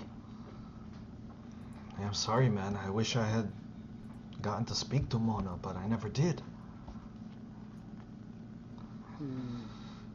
Maybe they took her. Maybe something else had happened. I don't want to hear that. Tell me the whole story on how Jahanam died in the first place. You said that he tripped and fell and hurt his head? Right. Well, I went in there because, you know, it's a prestigious school. The only way you're in is by talking to these guys. So, I went in there for the interview, I guess you could call it, and I saw a beautiful lady there. She's just standing there as she was giving us tea, but there was something wrong in her eyes. Well, not only that, one of her eyes was black. And I could tell there was something wrong. Remember, they banned slavery. Yeah. I think she was a slave. She was a slave. And I said something, and she dropped her tea, and it got everywhere. The nobleman got mad. He made me leave. So when I was walking out of the house, I couldn't leave. I had to go talk to this man. I had to make it to the school. There was so much pressure from my father. So I went back up into the stairs, and I went back into the room, and there he was, hurting her. And, well, obviously it was illegal. And I was a witness, so he fell over, hit his head on the back of a table, and bled right there in front of me. And it looked terrible, my friend. It looked so terrible. I was there standing with a dead noble and a slave. It looked so bad. I told the slave that she needed to leave. She had to go. It was my worst mistake, though. After she was gone, there was no more witnesses. It was just me and a dead noble. It looked terrible. The courts, you know, they don't listen to me. They have their own agenda. And, well, I was put to jail. I was going to be executed, and my father set me free, and now we see me here. That's the whole story. Man, that's horrible. Another drink, my friend. Yes, for sure. He says, how do you know that this woman was truly a slave? Well, I mean, it was pretty obvious. Why? Because she had a black eye? Because she was serving the man? Yes. I could not think of any other thing that she could be. She was being beaten by this man. I don't know. What else could it have been? What if she was some She sort of left, paid wait. servant? No, she told me. That's right. She did talk to me. She said that, well, she didn't say she was a slave. I don't remember that. But she did tell me that she had family that she was going back to her family in The Sword Coast. in the Sword Coast, here in Nightstone. And that's why I came here in the first place, actually. To look for her. Where's as my this witness. Nightstone? It's very close by. It's a little town, kind of to the southeast. So did you find her? No. And in fact, her only family just perished. Well, she Man. had a brother. You have the worst luck. Dude, you know me. Of course I have the worst luck. You've always been there to get me out of these situations. I don't know what I can do for you now. I don't know what to say, my friend. I don't think there is anything to say. You've been exiled. I mean, if you ever go back there, they'll kill you on the spot. Maybe if I find her and take her to the town to prove my innocence. I don't know. It's a long shot. I don't know, man. I'm running on straws here. To be completely honest, things are bad over there. He says, there have been blue dragon attacks. Oh, don't tell me this. He says, word is that the doom of the desert has woken up from her slumber, and her children are attacking. I don't. Why? I don't know what to tell you, man. I mean, why do you think I'm here? If we could try to start up our own base of operations here on the Sword Coast, then why not? Okay, I agree. That place was no place for people. He says, I hated it there. well, this is why I have to go to Yartar. I don't think it's such a good idea for me to disobey my father's wishes, my friend. As much as it might be bit dangerous, mine. how do you truly know if it's dangerous or not? I just don't want to see another friend die. Well, Well, that's why you should come with me. You should protect me. He says, of course, I do Okay, have to take care of some business, but yeah, we can go together. It'll be like good times. I'm not much of a fighter, but you know, hey, I'll do what I can. Sure, we're I heading. guess there if you want to eventually. come with us to Yarta. What about your we lovely going lady there friends? Are directly? they going too? Zinfeld, didn't you have business elsewhere to deliver or something? Oh yes, I plan to get us a boat that goes to Neverwinter, and from there we'll be far enough north. We just have to go inland to Yartar. Tact, if you're willing to make some detours before we hit there, yeah, you can come along, I guess. That'd be better than you going alone. Yeah, sure, fun. but you're adventuring types, aren't you? I mean, like I said, I don't know if it's such a good idea actually to be traveling along with you. You might get me killed, man. Maybe I can meet you Most someplace people outside of travel town. with us end up in barrels. Would that work? Maybe Perhaps we I could can meet meet you someplace there. close by? What? I don't There is. know this areas well. Oh, well, I think there's a pretty popular town. Yeah, Tribor, that's it. All these silly names over in the Sword Coast. But Tribor's not too Yes. far, right? Maybe I can meet you there. Yeah, like a bar or something. That'd be good. Or an Oh. inn. Yeah, all right. I wait for you there, and I got plenty of money. My father gave me quite a sum to start my own casino here, so Wait, I thought you were going to the military school also. You just gave that up? it's not really for me, man. I mean, once you dropped out of school, I had no friends there, and Mona was gone, and well, just is what it is. Yeah, that place sucked anyway. I was like the only tiefling there, man. Everybody was always making fun of me. Not a I good know, they time. were assholes. I know how that is. Not a good time. Well, I need to hold on to this, and he's still holding the coin. It's my only way in to get onto the Grand Dane, but we'll see. Maybe I can bring you on as guests once we get to Yartar. Yes. And if you That can't, would I'm be sure great. we'll make our way. Sure. I'm okay with this. Well, I have games that I need to learn. He says, it's Kobold's Knuckles, and there's some chess-like game named Sava. He Sounds says, fun. yes. Come join must me if teach you me wish. later. We'll have more drinks. Maybe you can share that bottle that you were talking about before. Yes, let's share it. Now that the conversations are over. It's like an after party bottle, not like a before or during. No, let's drink right now. Here, I'll pour you a shot. Are you really opening the bottle and pouring a shot? Yeah, I'm doing it.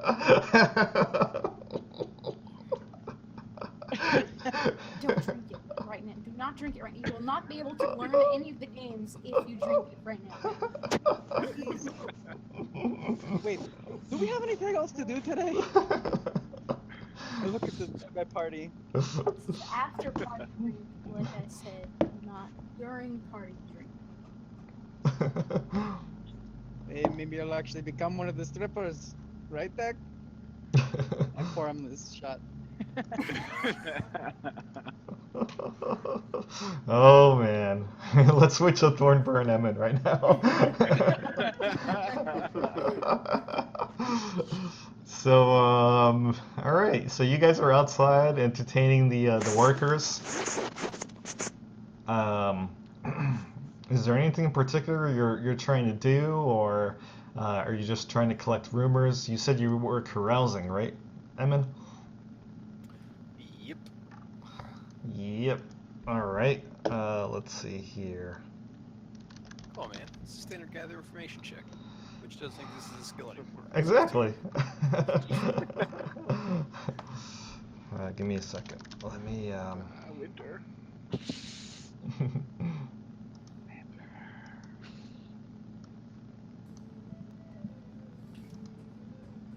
All right. So, as you're there hanging out outside, what the hell happened to the music? I just turned it on.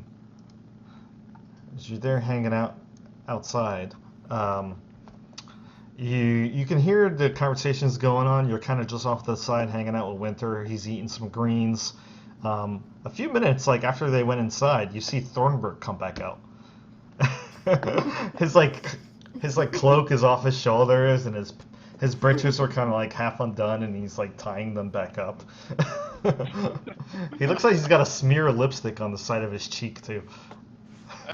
But he hasn't even noticed. And his hair's like a little mussed. I'm shivering in fear. Oh god. He's got this paranoid look on his face as he's turning around. So I go back to entertaining the people around me with a story. You can kind of hear them talking. A lot of it's a little bit of just small talk and things of not any real significant rumor. But you do hear that there's a lot of talk about giants fighting other giants, and they start getting into a long story about how some guy's cousin near Tribor actually heard about a fire giant attack on the town, and that they were digging for something.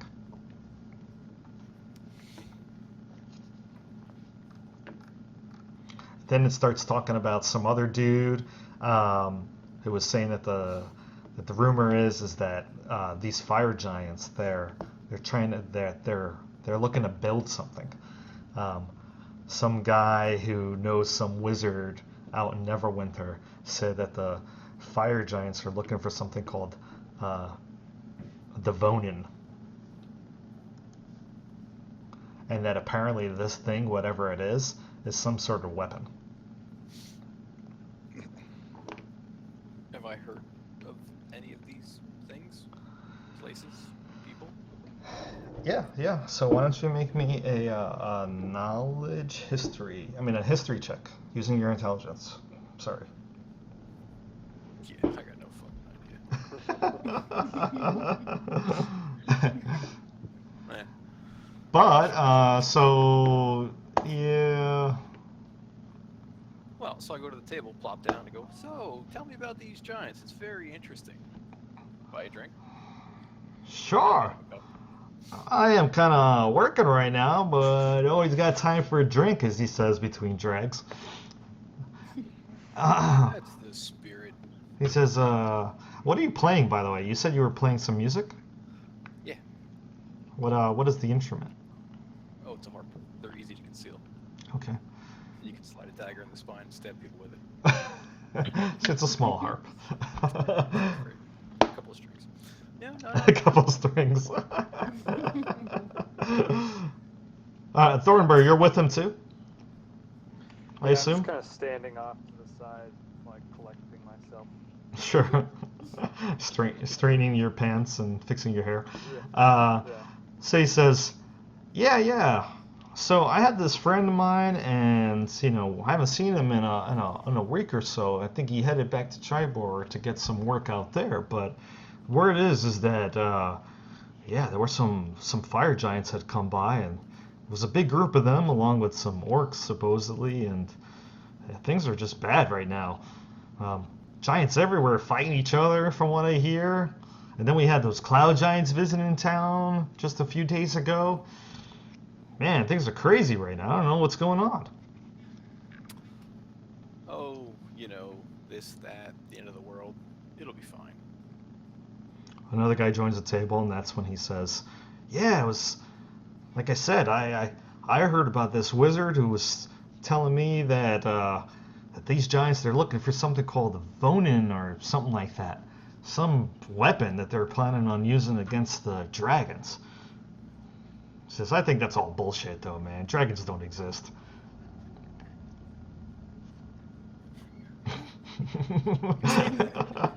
I never seen one.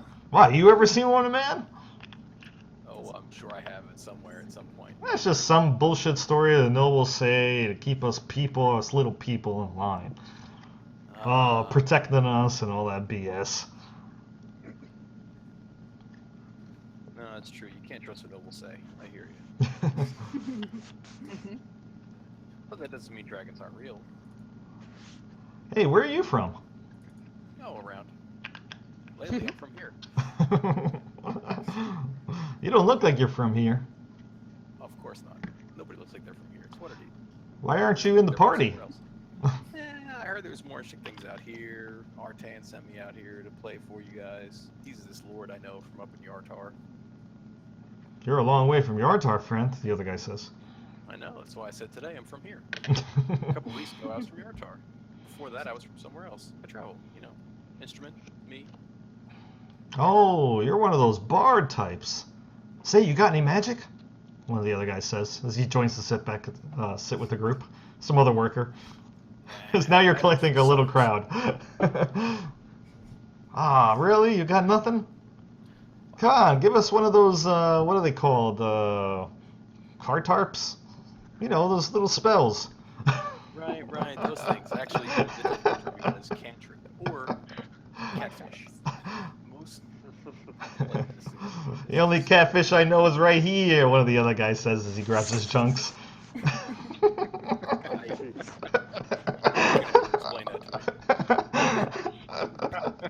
So you're saying it's got a large gaping maw and whiskers? Another two guys come sit down and they say, "What's going on?" And they drop down a bottle and a deck of cards and they start handing out cards.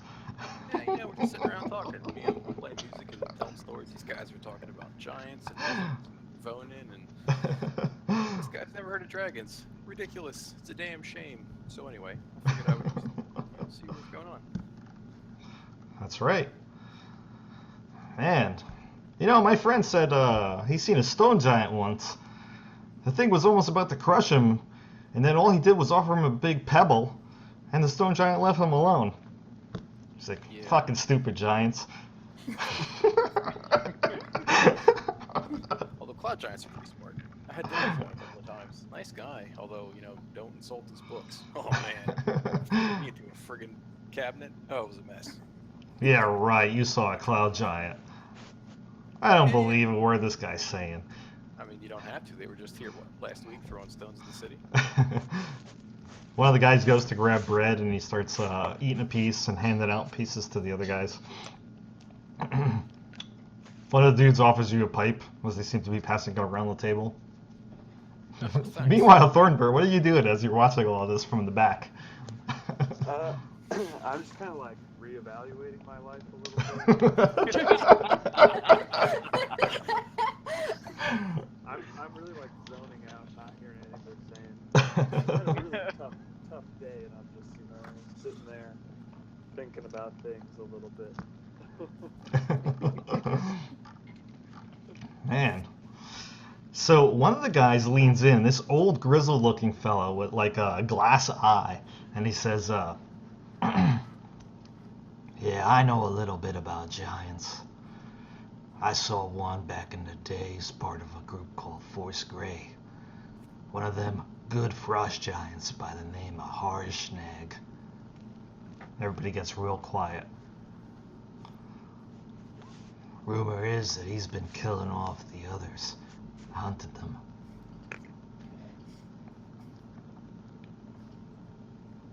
Huh. Everybody's like, yeah, all right. I don't know. Tell me more about this. What do you want to know? He's older than my balls, that's one thing I know for sure. Those frost giants, they live for a long time. But I mean, like, what's his favorite color? Does he like moonlit walks on the beach? Come on, tell me more details. How the fuck I know? You're the one telling me the story. I'm just telling you what I heard, man. Oh, well, yeah, that's not very good. Carries around some legendary great axe from what I hear. Belonged to some bullshit guy named Garl or something like that.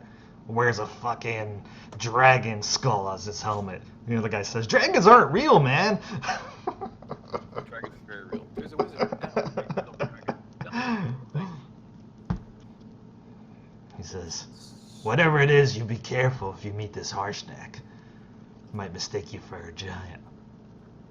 Chop your head right off with that big old axe of his. I mean, I'm pretty big, but I'm not that big. Also, we run into him, I'm pretty sure. Friendly dude, slaughtered everything that was giant-ish. He gives you a very skeptical look. He says, yeah, right.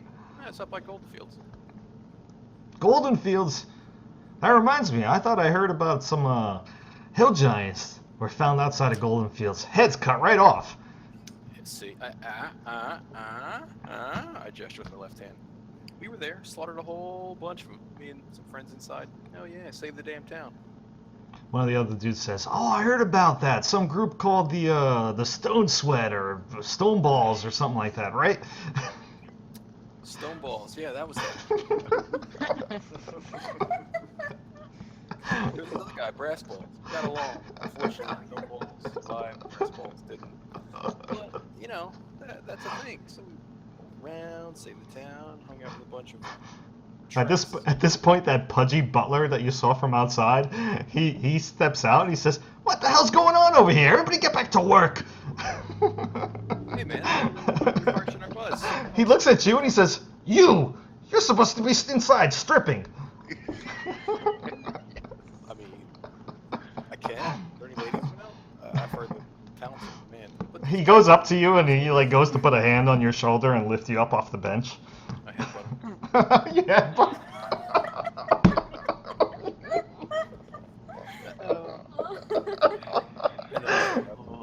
I did was ask, man. Don't touch me. You headbutt and he's bleeding from the nose. He's like, ah, my nose! Yeah, come here. comes up. What's wrong with you? I can fix that up for you. Cure light wounds. It's not bleeding. He looks up at you for a second. He's like, get out of here, you troublemaker!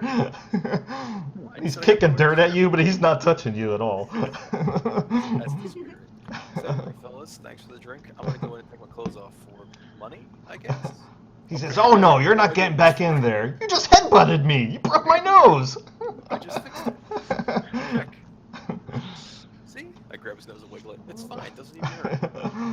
He says, don't touch me. And then he starts calling out for the guards. Yeah, you don't like me touching it, dude.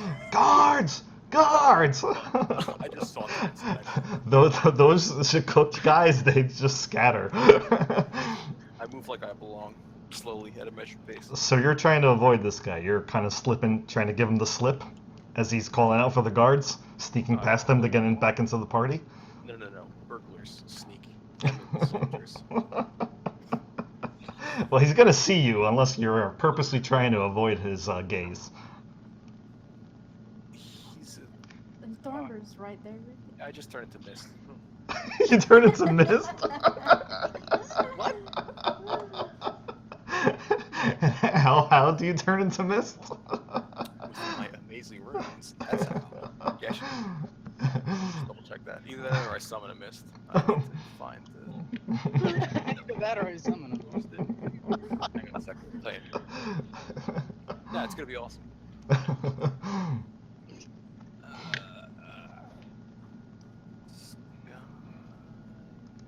Alright, well, meanwhile, Thornbur, while Emin is healing and after he just headbutted the dude, what do you do? No. Swim around the sky. Cash is form. Boom. Go to gaseous form, and I just go into the building. Oh, that's the one you have right now. Is you just disappear into gaseous form? The wind and sky are what I had on, and the sky has gaseous form. So I just go So inside. Thornburg, you just see Emin just kind of melt away into like just mist and gas. It's pretty amazing actually because you haven't seen him ever do this, and he just like slips right between the guy's legs, and the guy looks like completely surprised, like where the hell did he just go? Holy. He's a weird one. And you're going into the party, back into the party, right, Emin? In for the first time, yes. Oh, that's right, in for the first time. Meanwhile, Thornburg, what are you doing? I'm gonna go around to the front of the building. I just walk away. I say, sorry about him. I can't be held responsible for that guy. I just walk away. And is there like a butler up front? Like a...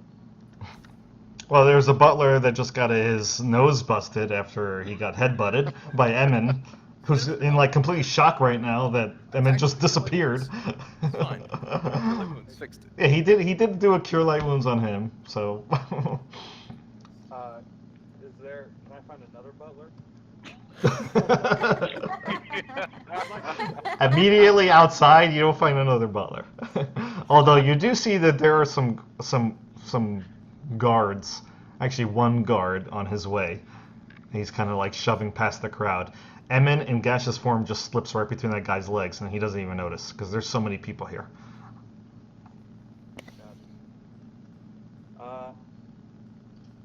All right, I guess I'll just follow him in. All right. Round two. So following Emin in gaseous form, you Wait. Who says wait? Wait, what about Winter? Oh, that's right. You're leaving Winter out there, by the way. Oh, okay. I forgot that Winter was there. I'm just gonna stay with Winter then.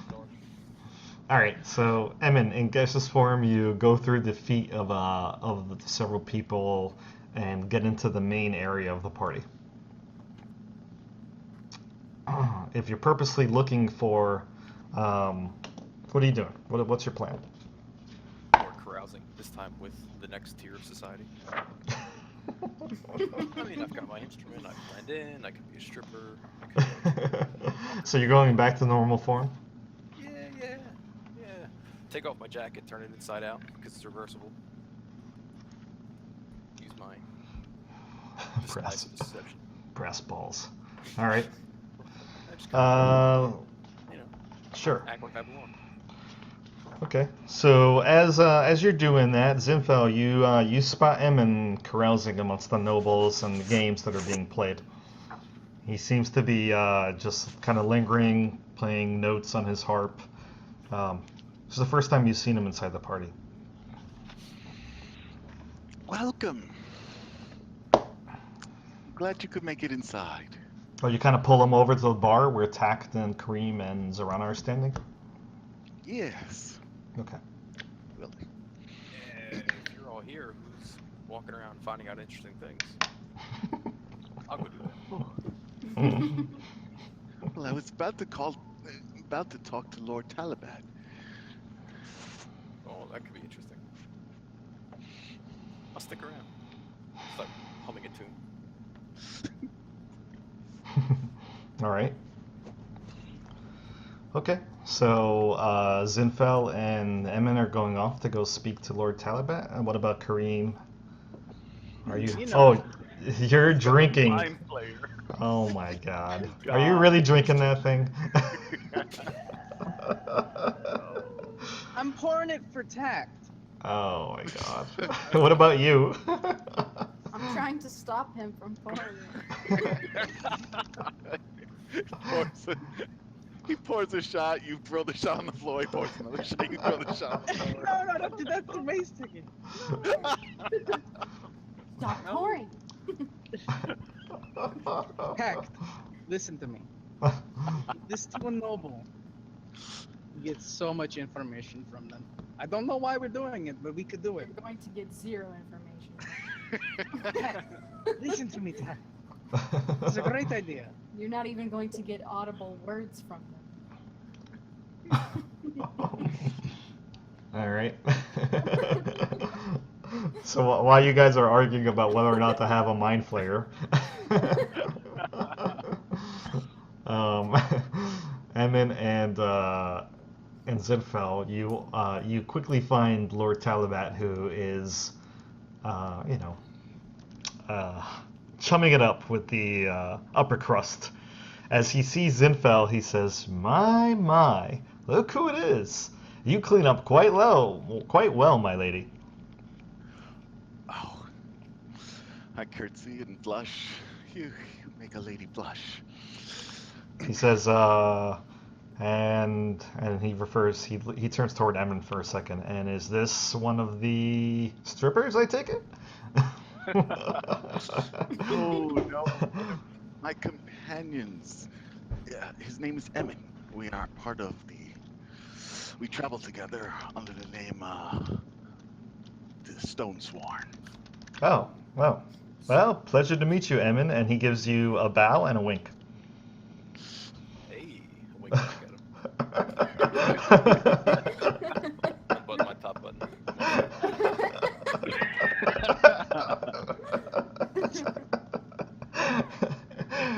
He says, "Well, let me get you drinks." And he calls one of the servants over, who pours you some deep red wine. He says, "So what can I do for you this day? Perhaps I can give you and your friend Emin a tour?" Well, that would be lovely. You have such a wonderful place here. Sure. So he says, "As you know, this is our grand ballroom. Games of Knuckles and Kobold Knuckles and Sava are the highlight of today." He says, "From what I hear, they're all the rage in Yartar." He says, "Outside we have our villa, but the party's in here." And he points down to his pants. I look at him. Man, there's not a lot of room in there for a party. You're right, there isn't much room in there. What are you saying? You alright? Technically, either way. He says, "I guess you might have to find out later, Emin." And he gives you another wink and a wag of his finger. No, penises. I thought my mistake. But I mean, that's cool. He says, "I can show you our private areas upstairs." Yeah, no, that might get way beyond comfortable because I reached over that line. I think I stopped. So, it's fair if you choose to retaliate. Let's talk about giants. He says, "Giants? What for?" He says, "Nobody wants to talk about giants. That's yesterday's news." Nah, it's still going on, The Council of Lords, they should probably know that the Ordning's been sundered. Giants are running around crazy. I use my fingers to illustrate that. He looks at you for a moment, and he says, "How do you know that? Where are you getting your information from?" Please. Me? I know these The things. The giants themselves. He says, "Really?" And he looks around to his left and his right, and he says, "Maybe we should go someplace a little bit more private and have a talk." I agree. I unbutton my second button. Looks like I'll be chaperone for this. He says, "Now keep close behind me," and he takes Emin's hand and he leads you guys. Right now, I can't play my instrument. So, you're holding my hand. Also, there's witnesses. And he looks like he leads you to a private parlor, which looks like a small den. There's a liquor cabinet off to the side and a few parlor chairs. But otherwise, it looks like a very small private area for no more than 4 people. He walks in and he pulls out a key from inside his belt pouch on a key ring and locks the door. And he says, drink? Anything Sure. but mind flayers. He says, you want something sweet or something strong? As he walks over to the liquor cabinet. He says, and for you, gorgeous? As he turns to Edmund. Oh, you're so kind. Whatever you're having. He says, strong it is, just like I like them. No, I'm just a pretty face. There's no strength in these muscles. So a couple minutes later, he's fixed his drinks, and you're sitting, across from him in the parlor on these really comfortable velvet cushiony chairs. The dim light of a flickering lantern in the room providing some ambiance, and the drinks are quite good. And he says, "All right, so tell me what you know. Or maybe I should start. So, as you know, my name is Lord Wilhelm Talabad, and I'm a member of the Lord's Alliance, quite an open one." He says, and Zinfil here has a famous father out in Neverwinter, who's also a member. So, if there's any information that you can offer to us in regards to these giants and this ordering that you mentioned, I personally would very much be interested in hearing it. That's pretty much it in a nutshell, and I encapsulate both hands as if it were the shells of a nut. And I open them up again, which we shared with you. If the ordning's been broken, that means that the hierarchy of giants has been disrupted, and they're going to run amok all over the place and go back to their war with dragons. Yeah, but why? Why is that happening? We're looking into that, but, they've been kind of busy. We've had resource issues, travel issues. Getting around is a pain in the ass. He says, Working on it.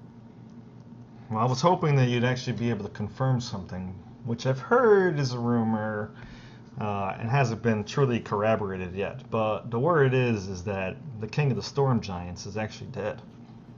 Oh, haven't you heard? The bird is the word.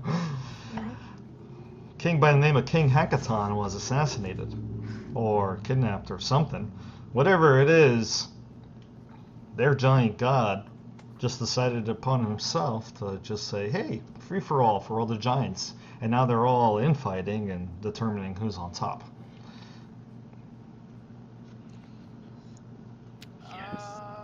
Did Zephyros mention any of that? Yeah, he did tell us about the Zephyros, the cloud giant we met, who communes with many things in the higher powers and stuff. And he said that Anam broke the ordning and letting everybody vie for themselves. And for some reason, our group of companions, he saw in his visions as uncovering more, hopefully leading to a resolution to the issue. So who's this Zephyros? Yeah, he's a buddy. A buddy. He's a cloud giant wizard. He flies around. He went towards the moon shades, but he gave us a ride to Golden Fields after our encounter in Nightstone.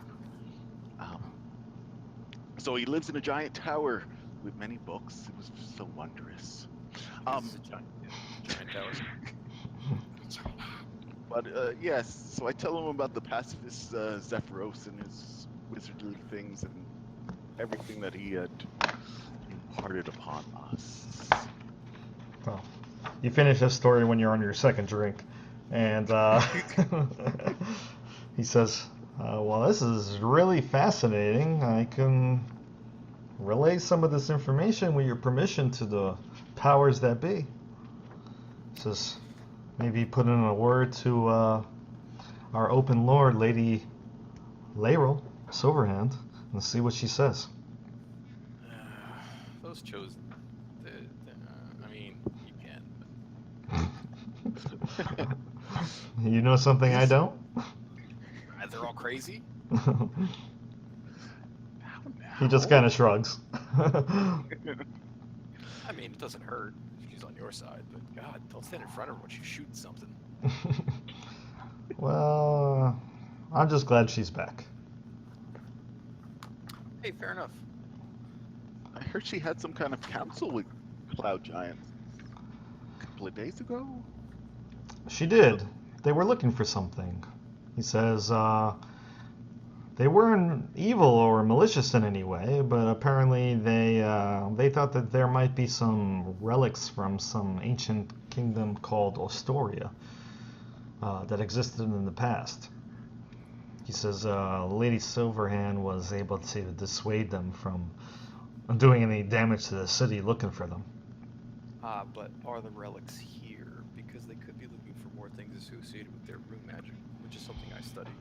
They've recently acquired an obelisk from Nightstone, the Nightstone. Yeah, I'm not so sure that it's the same people. Yeah. I could look at. He says, could be possible. I don't know. I'm not really privy to that sort of information.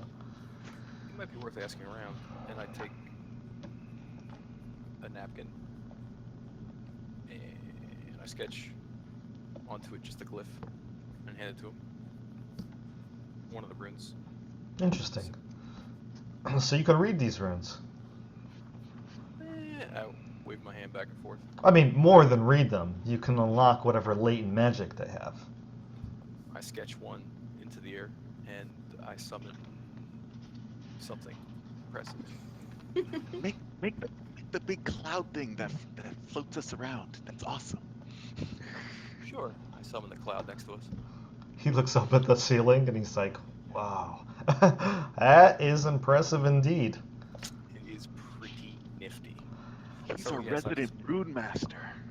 Say, could sure use somebody like you on our side in the Lord's Alliance. I do have the power to recruit.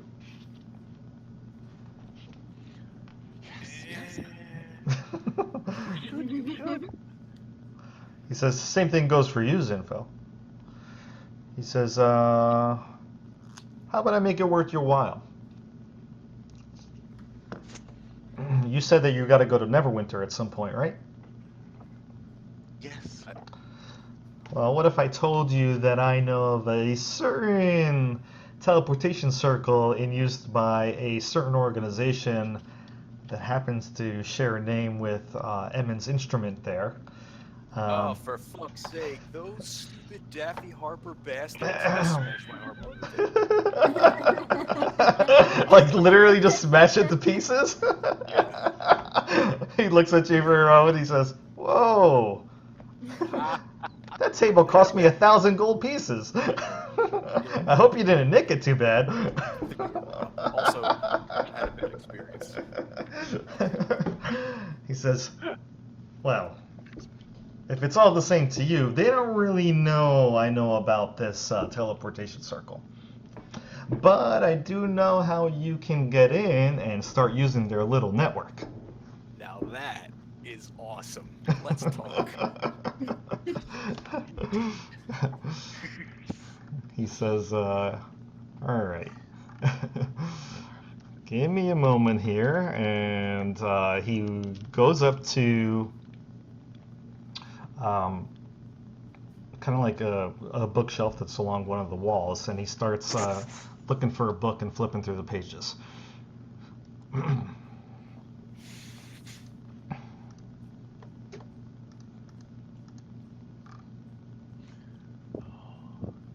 just drool at his book. Oh, so big.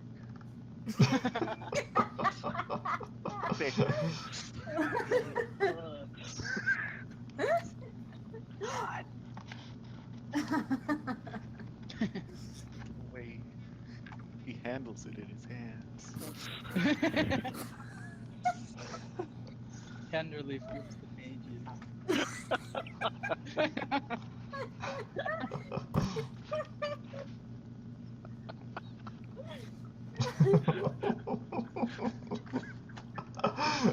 His finger glides across each word.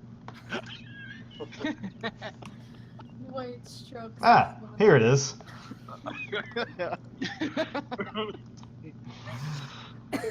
So he pulls out a sheet of paper and he hands it to you. And he says, so this is what's known as the Harper Teleportation Network.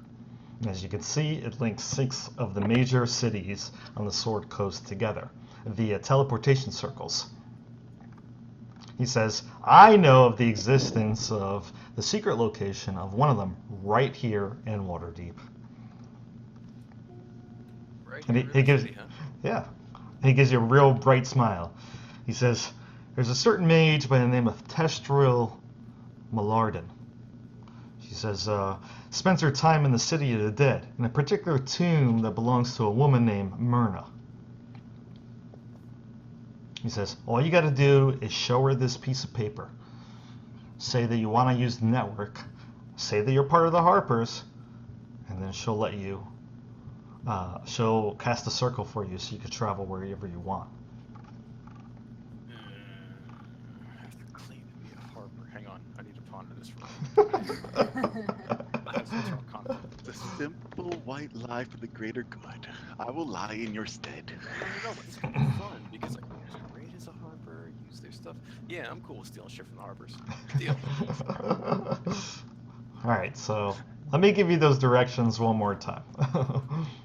That's from Malarden in the City of the Dead at Myrna's tomb. Yep, that's right. Alright, good. I'm glad you picked that up quickly. Not just a pretty face. Tap my forehead.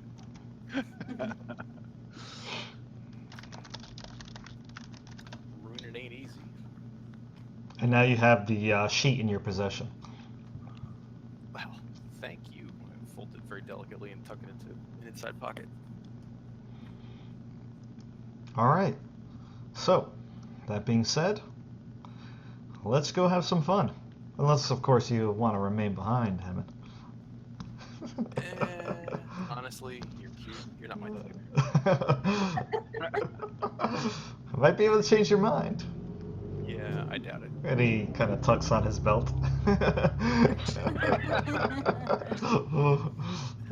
type, distinctly female.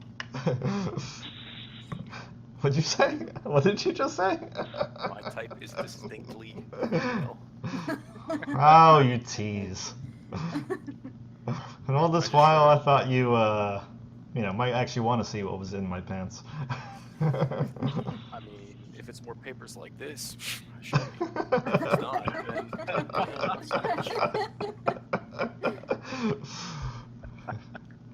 He shrugs. Fair enough, fair enough. Oh, so about the recruitment, can't have you walking around all free agent. So, considering I've given you this information, like I said, one hand washes the other. I make you a part of the Lord's Alliance, and you just report back to me with whatever information you find. Sir, I yes, look sir. pained, like I just got punched in the face. And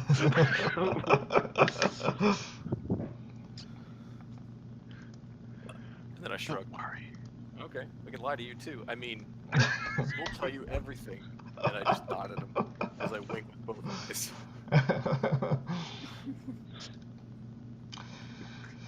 He says, all right, good. You'll get rings from me. That's it. It ain't much harder than that. Thank you, my lord. You're welcome. It is an honor. No, it's an onerous obligation. It sounds like honor, but it's not. That's alright, he means well, and he's cute. Well, if it comes with any consolation, you'll be known as Cloaks now. Of course, it's just a rank 1, but hey, it's worth something. I'd rather not be known as anything. Thanks for your time, and the drink was delicious. Hey, one more thing. Just so that you are aware, the Lords of the Alliance has certain goals. You have to ensure the safety and prosperity of the cities and other settlements of Faerun. You have to maintain a strong coalition against the forces of disorder. You got to proactively eliminate threats to the established powers, and you have to bring honor and glory to our leaders and your homeland. Have you met me for more than 5 seconds, I'm an agent of chaos. I think you got a good heart. And I think Zinfel here will keep you in line. Right, Zinfel? That is right. I keep them all in line. Look, the truth is, if civilization's to survive, we have to all unite against the dark forces that threaten it. You gotta fight for your realm, bring honor and glory and prosperity to your lord. And you don't wait for the enemy to come to you. The best defense is a strong offense. That I can get behind. Murder them in their sleep. Check. No murders. You're supposed to do this within the limits of the law. No, that's how you defeat the darkness. You murder it first. Trust me, it works. When the darkness is sleeping, you sneak up behind it and you slit its throat. Then you cave in the back of its skull. Then you draw and quarter it. Then you burn it. Then you bury it. It will never bother you Stop again. talking! Stop talking! We're talking about how to defeat evil. That's how you do it. Oh. And then I went and get him.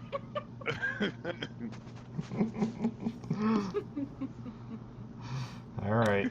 Anywho, our friends are probably. You know what? Why don't you just go ahead and take this? And he goes to a different book, rips out a page from it, and he says, "This is our tenets and beliefs. You should probably hang on to this." Yeah, I probably should. Give me 1 second. And it fell. There you go. Did you guys see that? It is a treasure. I don't see it. Because I've only shared it with Emin and Zinfel. Oh. You can't make me. You're We'll gonna see. be a great cloak. We'll I see about believe that. in you. Oh, hey, red knife. You see that? Rank 2. I already do that. I stab people with knives. They turn red. How do you mean that you don't see? Look, it's even right here in your things. I point out. Do it for the cool names. We have the coolest names. Shit about the name. Besides, they'll forget this in 100 or 1,000 years anyway. It doesn't matter. So, it's been a pleasure.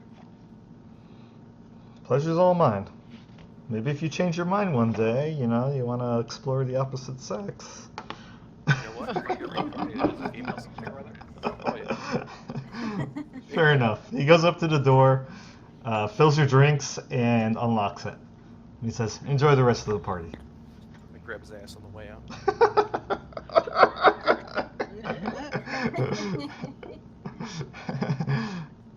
All right. You might have a chance, my lord, if you do a tuck.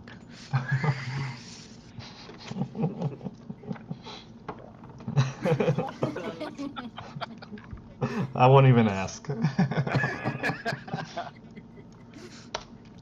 All right, Thornburr, you're having a good time outside with with Winter. Yeah, I've taken my hempen rope, tried a knot in it, moved my chainmail, and I'm now beating myself on the back.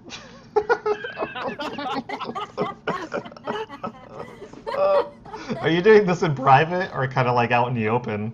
Yeah, I'm kind of off to the side, but I don't really care if anyone's walking by. Yeah, you found a little private area in the back entrance that you can go ahead and beat yourself. Do I roll strength or something? No. Do it. No need to roll strength. Winter's virgin Roll eye. strength. His innocent thoughts.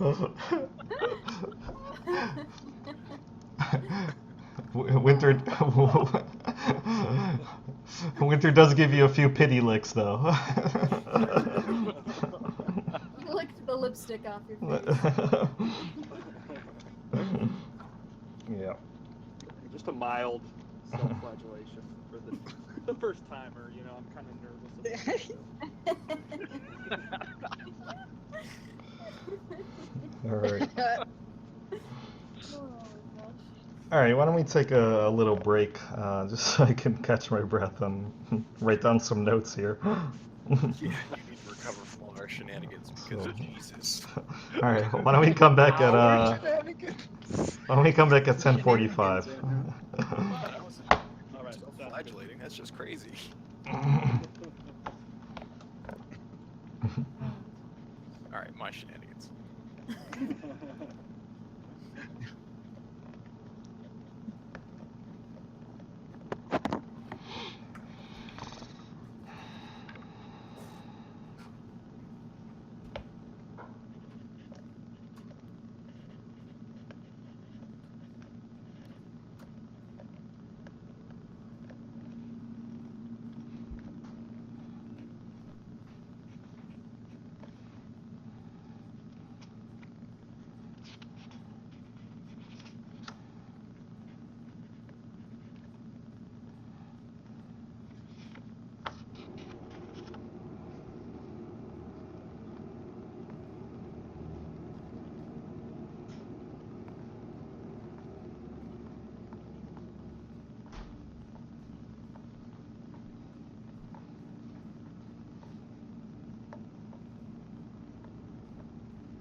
Might be loud. Yeah, I'm sorry. it's okay. Sounds like you're having a good time. Did I wake him up? No, I wasn't here. Is everything okay? Yeah, put him back to sleep. Yes.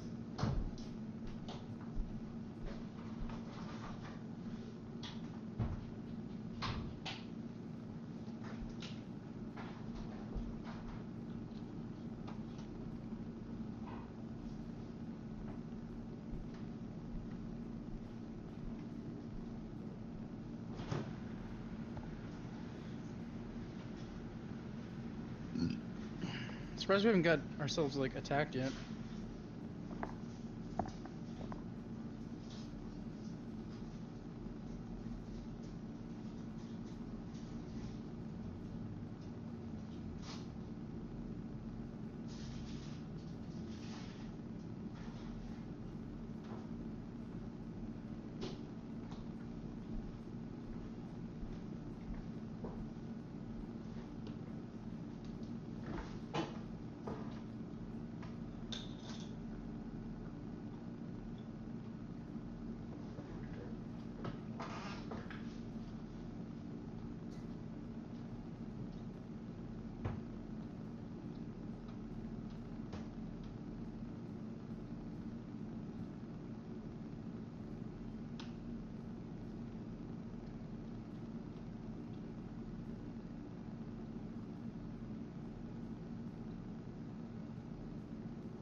for information I didn't write down. Just rewatch. Get it later.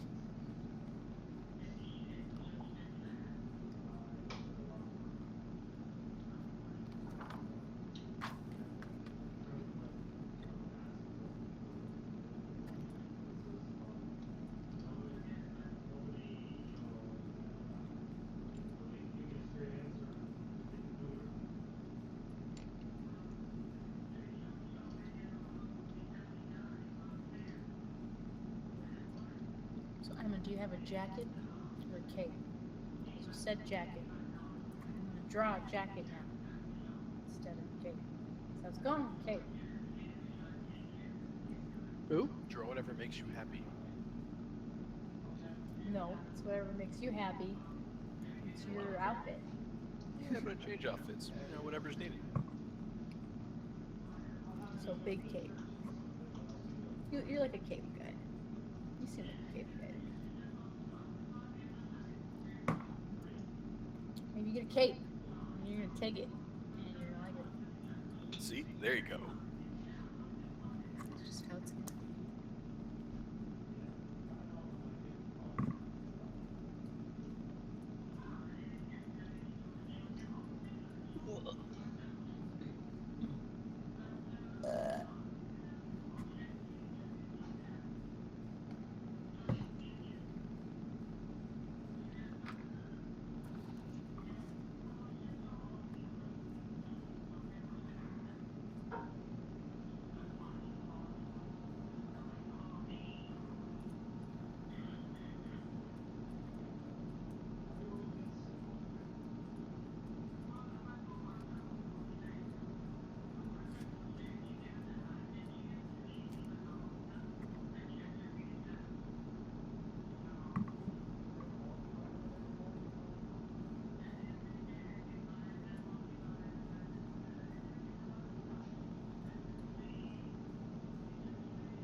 Just be more gentle when you open that door. Jesus. Okay. I'll try. Yeah. Alright, sorry about that. I had a call from my mom. Alright. So aside from Thorber, who's flagellating himself in some alley outside the villa, the rest of you guys are hanging out at the bar together? Oh, no, that's right. Emin and Zinfeld just went back downstairs to the party. In the meantime, while that was happening, what is Kareem and Zorana and Tact? What are you guys doing with Tact? Actually, Tact went back to playing to learn the games. 'Cause Right. because he's got a limited amount of time to do that. Oh, I'm sorry. Well- You were trying to feed him or let him drink Mind Flayer, right? And then Zorana was trying to stop you from doing that. Trying to keep him behaved. Yeah. She knocked down a few of the shots that I was pouring, so some of it spilled on the floor. How many attempts did you make to actually do that? Two shots are gone. I missed it.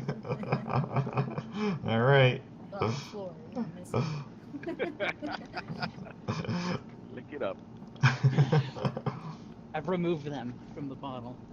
Okay. All right. Damn it!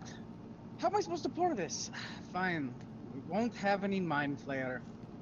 I put the cap back on and I put it away. Go ahead, Tact. Well, you know, maybe later, man. We'll have the drinks. You know, when the party has died down and I don't have to learn some complicated game. Yes, you're probably right. Why don't you play a couple of hands with me? He says maybe we'll make some money. Who's playing with you? Just He says, some nobles? Just the other guests. He says, you know, I'm planning on stealing their money right from under them. You know what I mean? Screw it, let's play a hand. Sure. He says, so from the looks of it, there's two main games here that I have to learn. He says, one's called Kobold's Knuckles and the other one's called Sava. Are they both card games? No, not at all. Kobold's Knuckles is dice. Kind of like, well, it's kind of complicated. I'm still learning the game myself. But the Sava is some sort of drow invention, from what I hear. You play with ebony pieces that look like warriors and wizards and priests, and the goal of the game is to destroy the other player's noble house. It looks like it's a game of skill and deception and insight. Sort of Sounds very very similar to complicated. chess. It can be. Dice sounds way easier, let's do that. Zorana, you want to join us?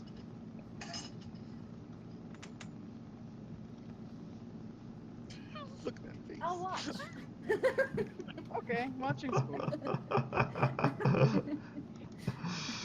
All right. So this is what you learn after watching people play for a while. You know, for like, I'd say 20 minutes. You're watching people play this game called Kobold's Knuckles. 1 second. There you go. Oh my god. Okay.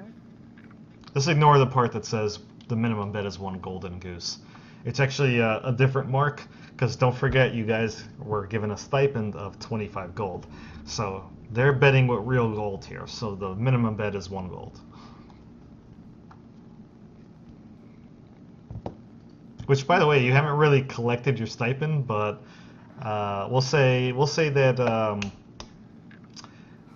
as Lord Talabat leads Zinfeld back downstairs, he says, "You know, I haven't given you your stipend. You might want to hand this out to your friends." And he gives you a pouch of, actually 5 different pouches of 25 gold each.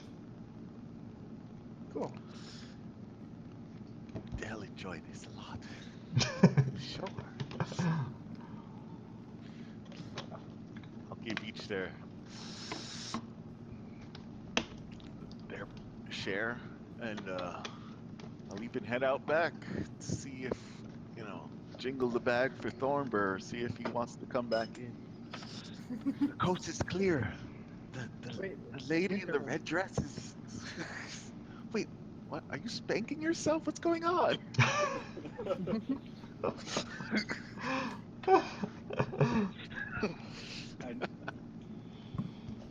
Leave me alone.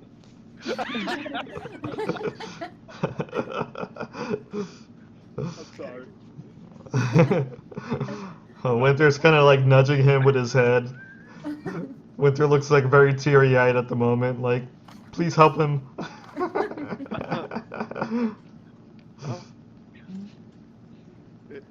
Is there Thornbur? Are you upset about that whole incident with the old lord of the... Oh, what's his name? God damn it. Dreslin? Yes, with Lord Dreslin. Dreslin, yeah. Yeah, you know. that No definitely need to shook me beat up a yourself little bit. off. Beat yourself up over it.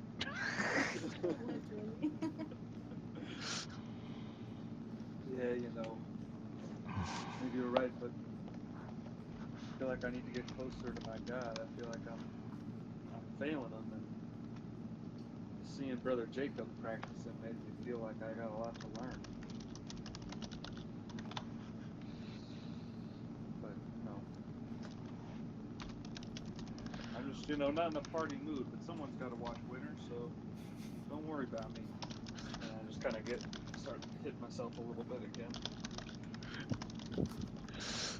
Well, Winter's watching you.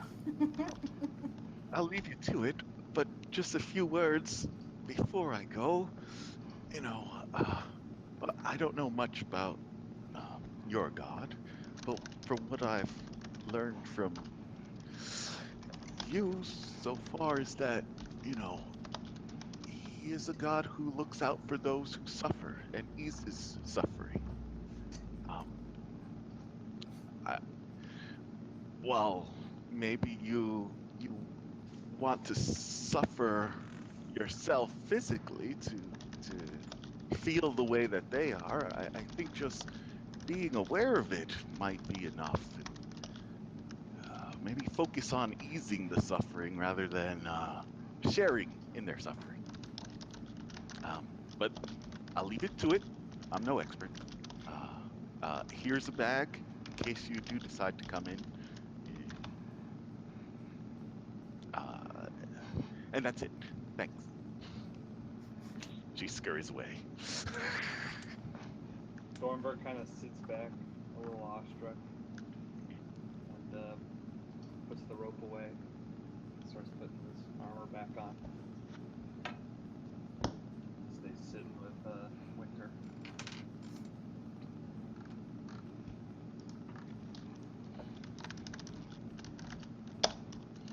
All right. All right. Meanwhile, are you going back in then, Zinfel? Yes.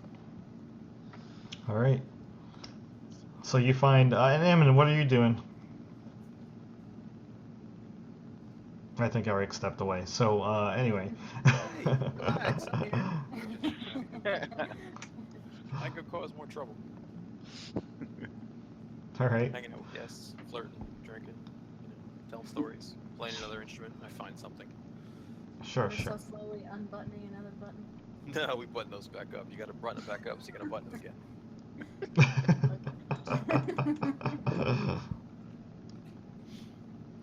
Oh, okay. Blah blah blah. All right. Well, Kareem, do your roll of a 10. Let's see here.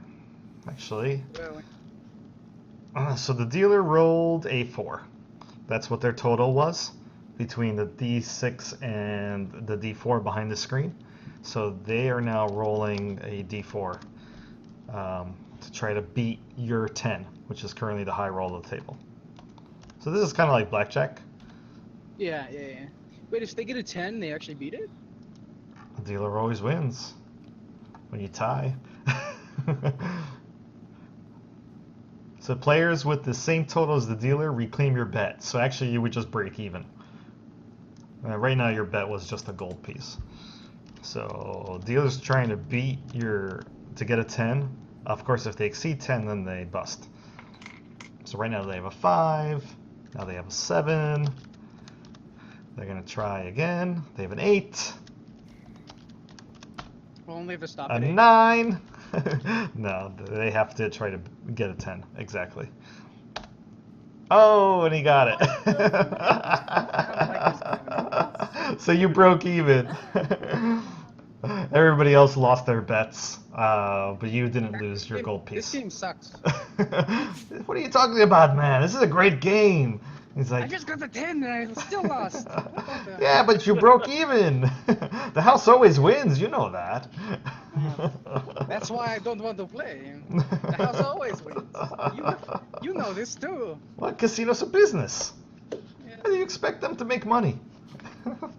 It's one round, I- Kareem. But Don't make be money awesome. off of me is not exactly what I want.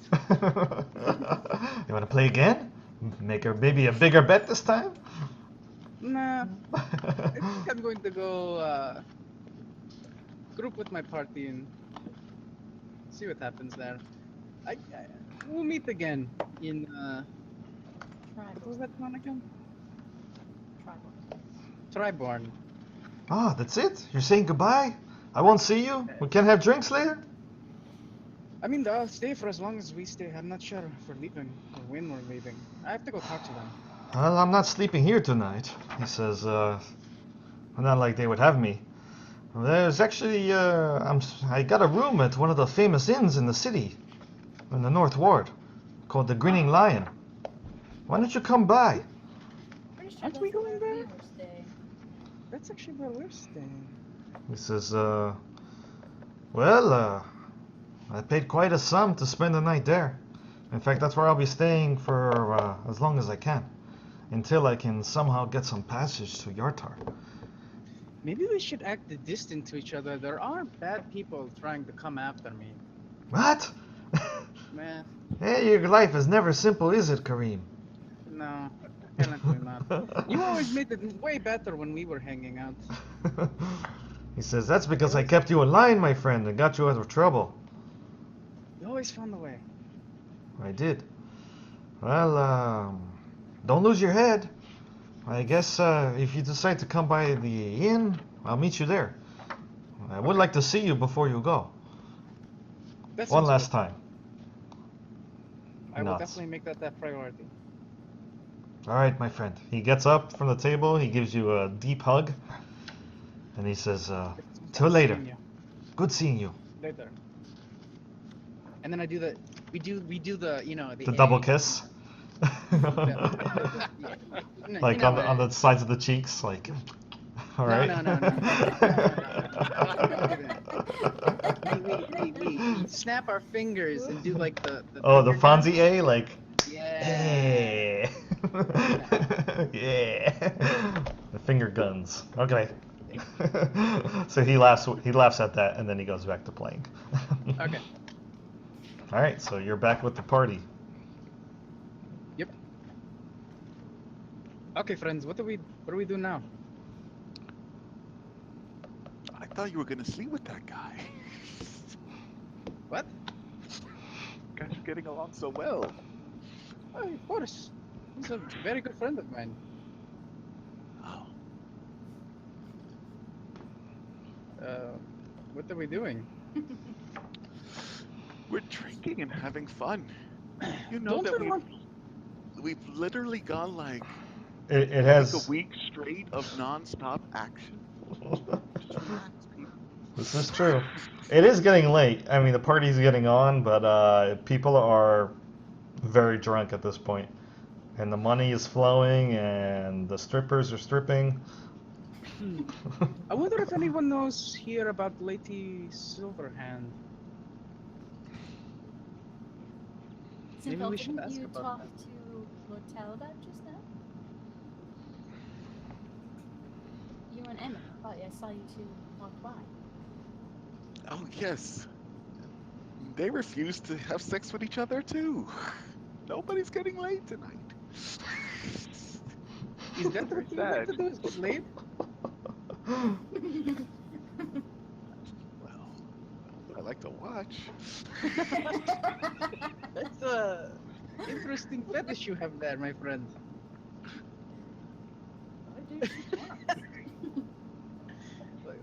We're getting off task. We're supposed to be You're the gathering information. Go on, Ted. Oh yes, we did. We gathered lots of information. What did you learn? We learned that there's a person in the city of the dead that we have to go see. That'll help us get to our next destination faster. Ooh, I've been there. How is she Wait, where's Thornbar? this person? I asked whether it's he or she. Oh, Say it. he's still in the back. He was beating himself off. I kind of left him to it. What? That's did you like watching that? Wait, what?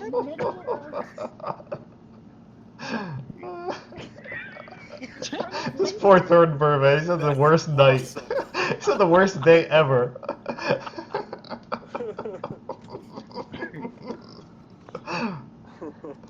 He's getting all brother Jacob on himself. Oh, no. Oh, that's weird though.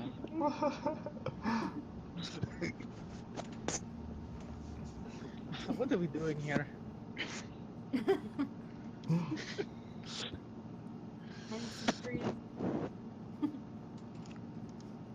We could all retire for the night. We got all the information that we need. I learned of a teleportation circle to get us to our next destination. But I assume we want to talk to Lady Silverhand, it seems, first. So we'll do that in the morning. Indeed. Okay. It's pretty late. So, knowing what you know, however, about, you know, lords and ladies, especially ones that lead an entire city, especially one city of this size, it's kind of ambitious to think that you might get a meeting with Lady Silverhand just willy-nilly like that. Not saying that it couldn't happen, but it's very optimistic. Oh. Maybe Lord Talabat could help arrange a meeting? I look around for a noble to start a conversation with real quick. Do I spot any? There's a dude at the bar, chatting it up with the bartender. Okay, I walk over. I'm watching Kareem closely.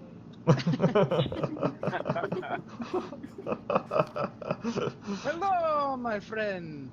Oh, hello there. He says, "Oh, you're an exotic one, aren't you? Can I buy you a drink?" I'm a little offended. No, thank you. It's just I don't see very many Mulanese around here. Me either. I have a question. What's that Maybe accent? you- Where are you from, my friend? I'm from a place. Please help me. Dear God. Look. Is there a prison in town? Oh, what? Oh, what kind of question is that?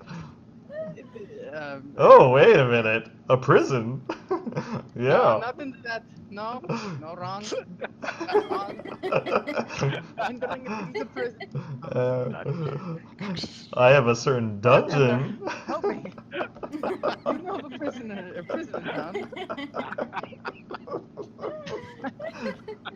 Wait, where are you going? Don't leave. Never mind. I walk away. I walk back to the. Okay, that was wasteful. Not for us. Oh no, guys, maybe we should head back somewhere to the inn or something, right? Hey, Emin, as you're carousing, you actually notice that there's a guard, kind of like walking among the guests, and you see that the guard has a sheet of paper in his hand, and like a parchment, and he's showing it to the guests, and he's asking, "Have you seen this man? Have you seen this man? I'm looking for this guy." Oh no. Oh, eye contact with him. Then I go in the direction. Well, actually, you catch a glimpse of the sheet of paper. It is not who you think it is. There seems to be the face of a dwarf on it. Oh, thank God. But if you still avoid him, that's totally fine. No, I turn around and go back. All right.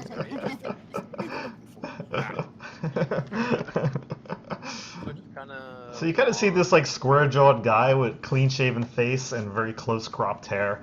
He's dressed just like a City Watch member, and he's holding a sheet of paper. And as you walk up to him, he immediately turns to you and he says, "You there?" He says, "You don't look like you're from around here. Have you seen this man?" And he shows you a picture. It looks like kind of like a wanted poster.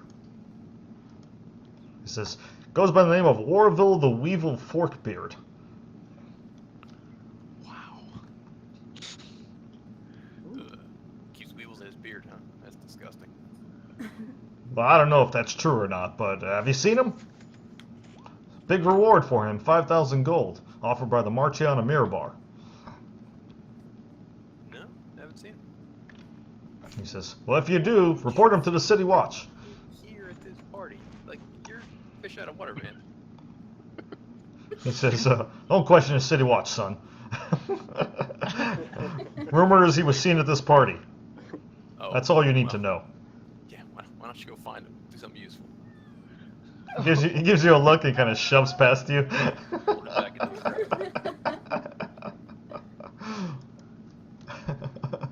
That's it. All right, so back to Kareem. No, not back to me. What are we doing, guys? I know, I'm just watching. If you, we're just hanging out until we get tired. I'm done and ready to retire for the night. We have many adventures to set on the next day. Okay.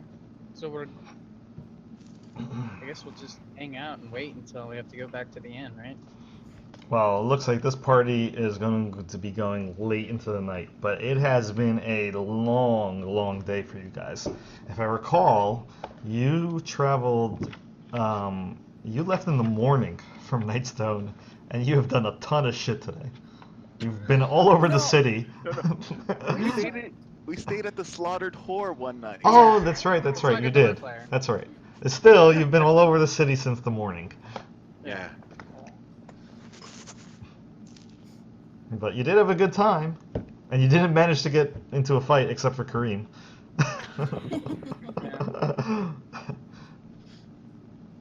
Surprised no one tried to get me. Yeah, I'm surprised we haven't heard anything about Anthonus. Oh, 1 second. I was keeping an eye out for Antinous. Oh, So, Thornburr, you said that you're not currently wearing any armor, right? You're kneeling in an alleyway with Winter. Winter's there. Well, Right? I did say I was putting it back on after. You did. Yeah. After Zinfel talked to me, I was gonna stop beating myself and put the armor back on. Ah, okay. And then what? What do you do after that? Then actually I was just thinking this that I'm probably taking a nap. You know, when you were saying it was such a long city day, Thornbur's a country boy. He is tired. And he's probably like sleeping on Winter's side or something. Oh, I'm sure no. Winter like taking a little nap. Sure. So Winter's kind of like on, kneeling on the ground. Yeah. And you're sleeping on his side. Winter's breathing, and it creates a nice rhythm for you to fall asleep to. All right. Fair enough. Do you carry any money on you? Some sort of coin pouch or anything? Yeah, I was almost out of money, but I just got that 25 gold coin pouch. So it's probably just sitting in my lap. The one that's All right. So. Thornbur's not used to the city, you know. He's a very trustworthy guy. Sure. Fair enough. So, being that you're off, actually, you fall asleep. And then you wake up with something pressed to your throat and finding it very difficult to breathe. And Winter is, standing up on all four legs. You immediately look around. You notice that your greatsword is not there. and that the money pouch that was in your hand is gone. And as your eyes flutter awake, you feel something cold and steel pressed to your neck, kind of like this. And you see a rather greasy, wiry-looking fellow with sunken cheeks and sunken eyes looking at you. And he says, "Hey, you! Wake up!" And he's poking you in the chest with his other hand. And behind him is a big burly fellow with a black beard that covers like half of his face. And you notice that both of them have weapons that appear to be short swords, and otherwise they're wearing what looks like leather armor and cloaks. Okay. Oi, farm boy, wake up! Oh. Shit. He says, "Don't try anything funny, all right?" He says, "I know that you're with, I know that you're with that Mulhorandi." He says, "I gave him a nice gutting in the city of the dead before." He says, "But now that I found you all by yourself, I'm here to tell you the same thing that I told him. And that is, Lord Hentonus wants you out of here. You're leaving the city tonight, or you'll find yourselves dead in a gutter tomorrow. You hear that?"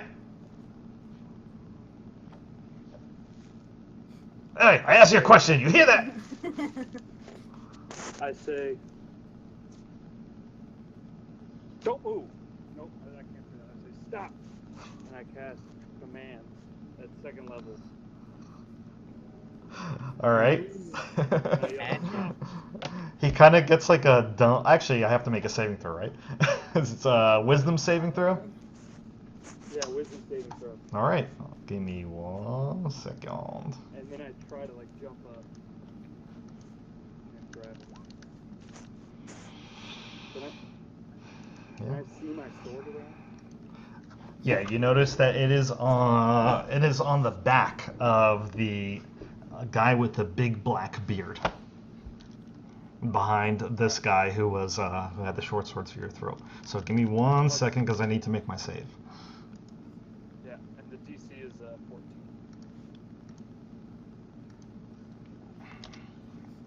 Winter's probably flaring his nostrils, looking like he's about to stab somebody. Yeah, Winter is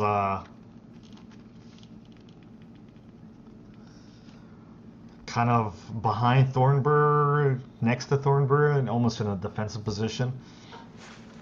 Like he just woke up as well.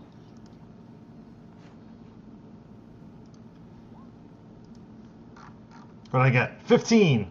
He says, "I don't think so," and he gives you a slap with his backhand. And you said you tried to stand up, right? Yeah. Well, he shoves you back down, and he says, "Don't you even think about it. Now look, I don't want to kill you, boy." He says, "But I'm giving you a warning. And Hentonus Tarm doesn't want blood on his hands more than he already has. Now, I already told that boy Kareem. So, I want you and your friends out of there here tomorrow. Got it?"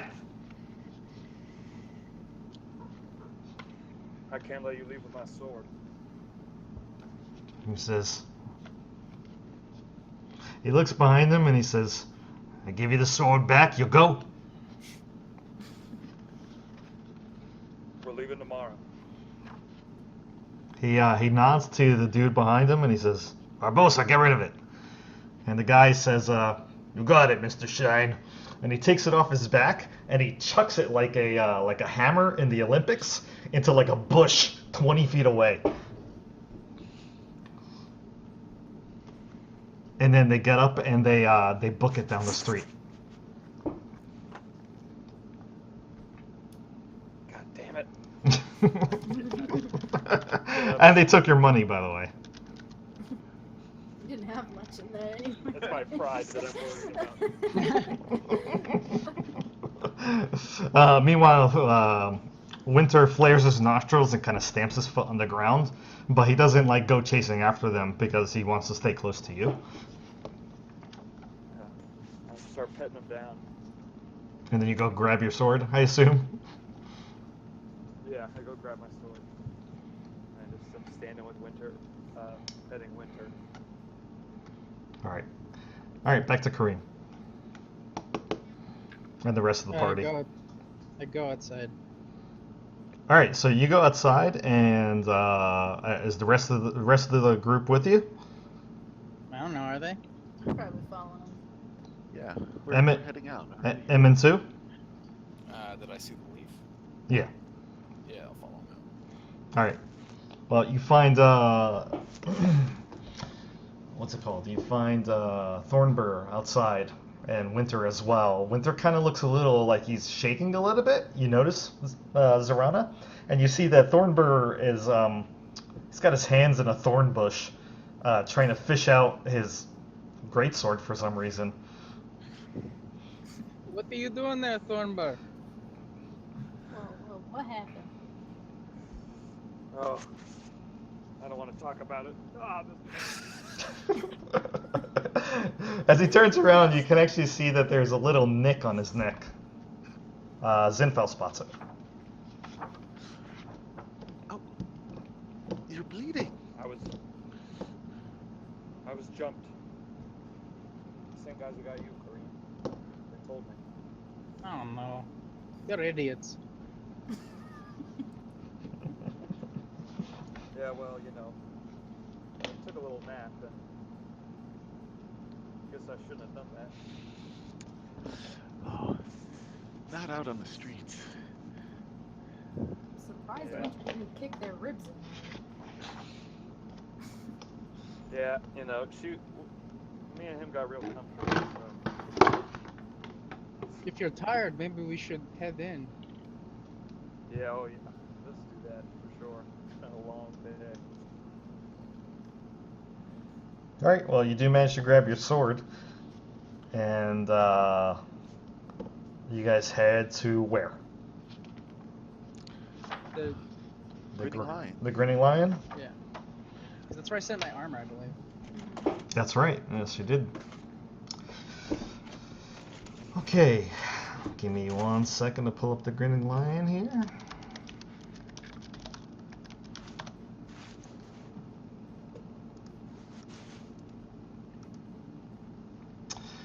Okay. So you ask around, and within about 15 minutes or so, considering you're already in the North Ward, you find the Grinning Lion tucked among a block of homes and businesses. What you see is a multi-level bar, and as you walk in, it looks like it's a pretty raucous tavern, and you notice that there are a number of battle trophies from all over Faerun adorning the walls. You see that in particular, there's a large amount of shields. There's music being played. You see male and female dancers in mock armor swaying and pirouetting among the tables. You see real and broken weapons hanging on the walls. And you notice that there is a muscly human guy standing behind the bar who seems to be controlling the other waitresses and waiters that are dealing with the regulars here. He looks to be of Tetherian descent.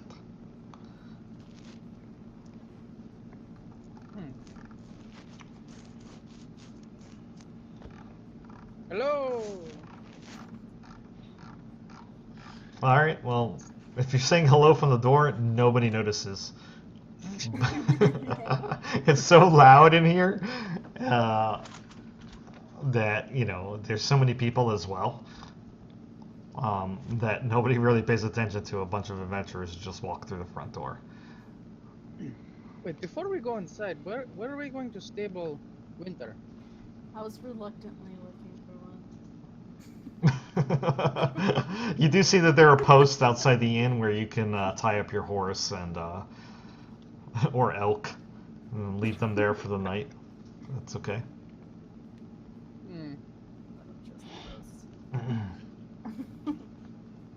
There's a menu nearby. You see that they're serving a drink called ZZAR, Czar. They're serving wine, fried onions, eels.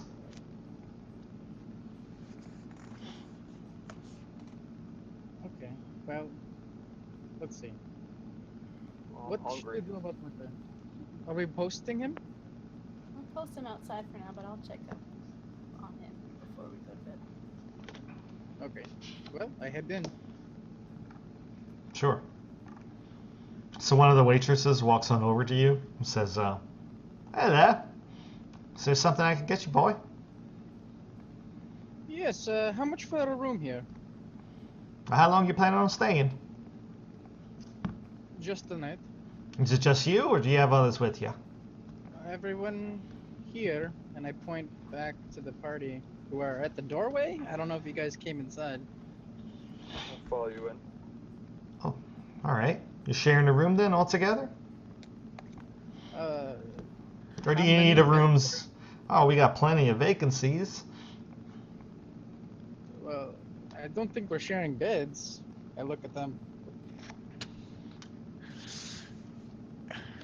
No.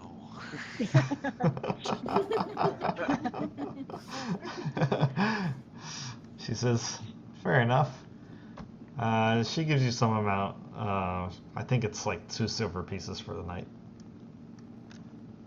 Each? That's right, each. Includes food in the morning. Sounds great. We're down. I thought this was supposed to be an expensive place. No, it looks like it's an inn that caters more to adventurers. Oh, by the way, did you happen to have armor delivered from... What is his name? Sebastian. Sebastian. She From- looks at from you. Batman. She kind of gives you a suspicious, flirtatious look, and From she House- says, from House "Maybe, maybe." Yeah, that's for me. And you are? My name's Karim. Ah, then yes, we do have your armor, sir. And it looks like your rooms are already paid, actually, too. Oh, well, there you go. Wow. Perfect. Lovely. She says, "I'll lead you right up." She says, "Do you have Okay. bags?" You probably Yes. don't, right? I mean, we technically have our adventuring gear. There's in bags.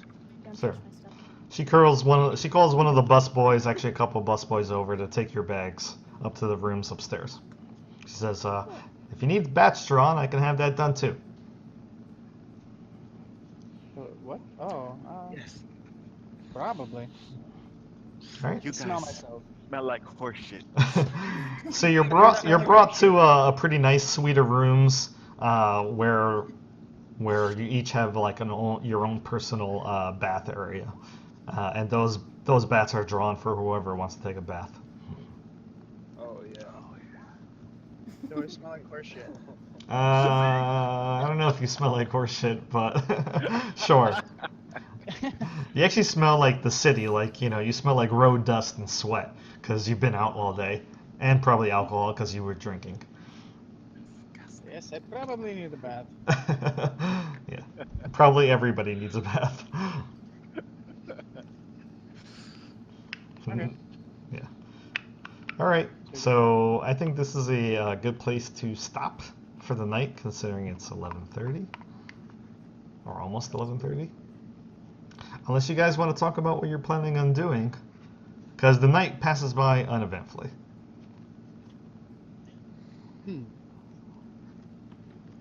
Friends.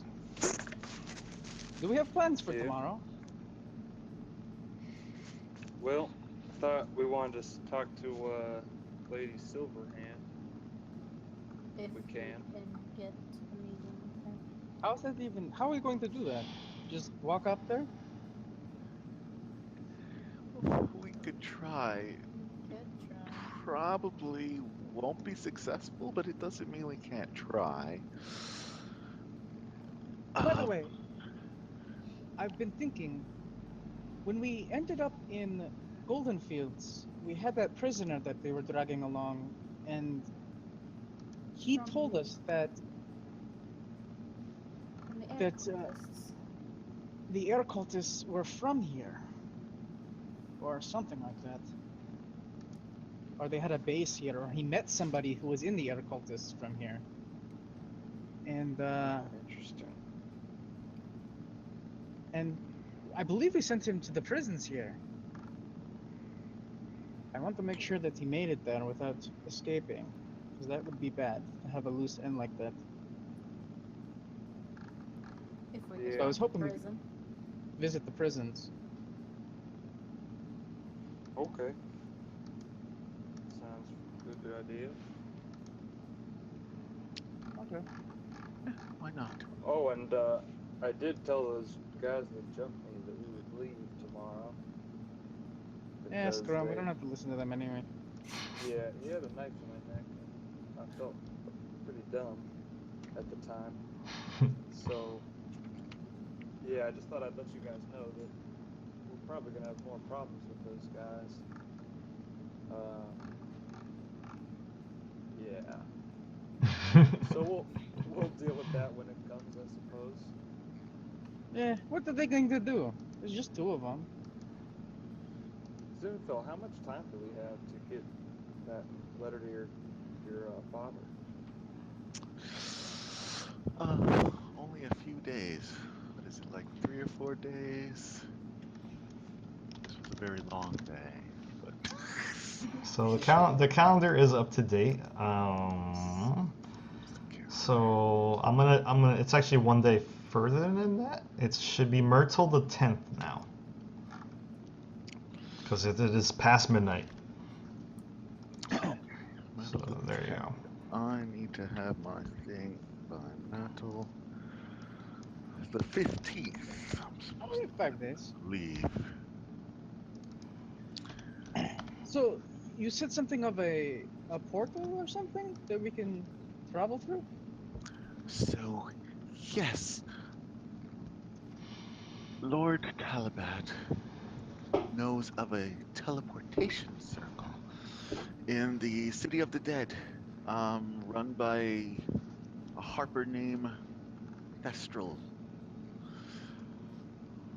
We just need to say that we're harpers, and she will and state our destination, and we can use the portal. Oh, and show her a piece of paper that we have, and I'll show them the cool What's a little- harp? It's a person who plays a harp, and we have a person who plays a harp, so it's true. Sounds good. Perfect. As long as I'm not the one playing the harp, I think we should be fine. So anybody can roll history to really know what a harper is. Because it is not a person who plays a harp.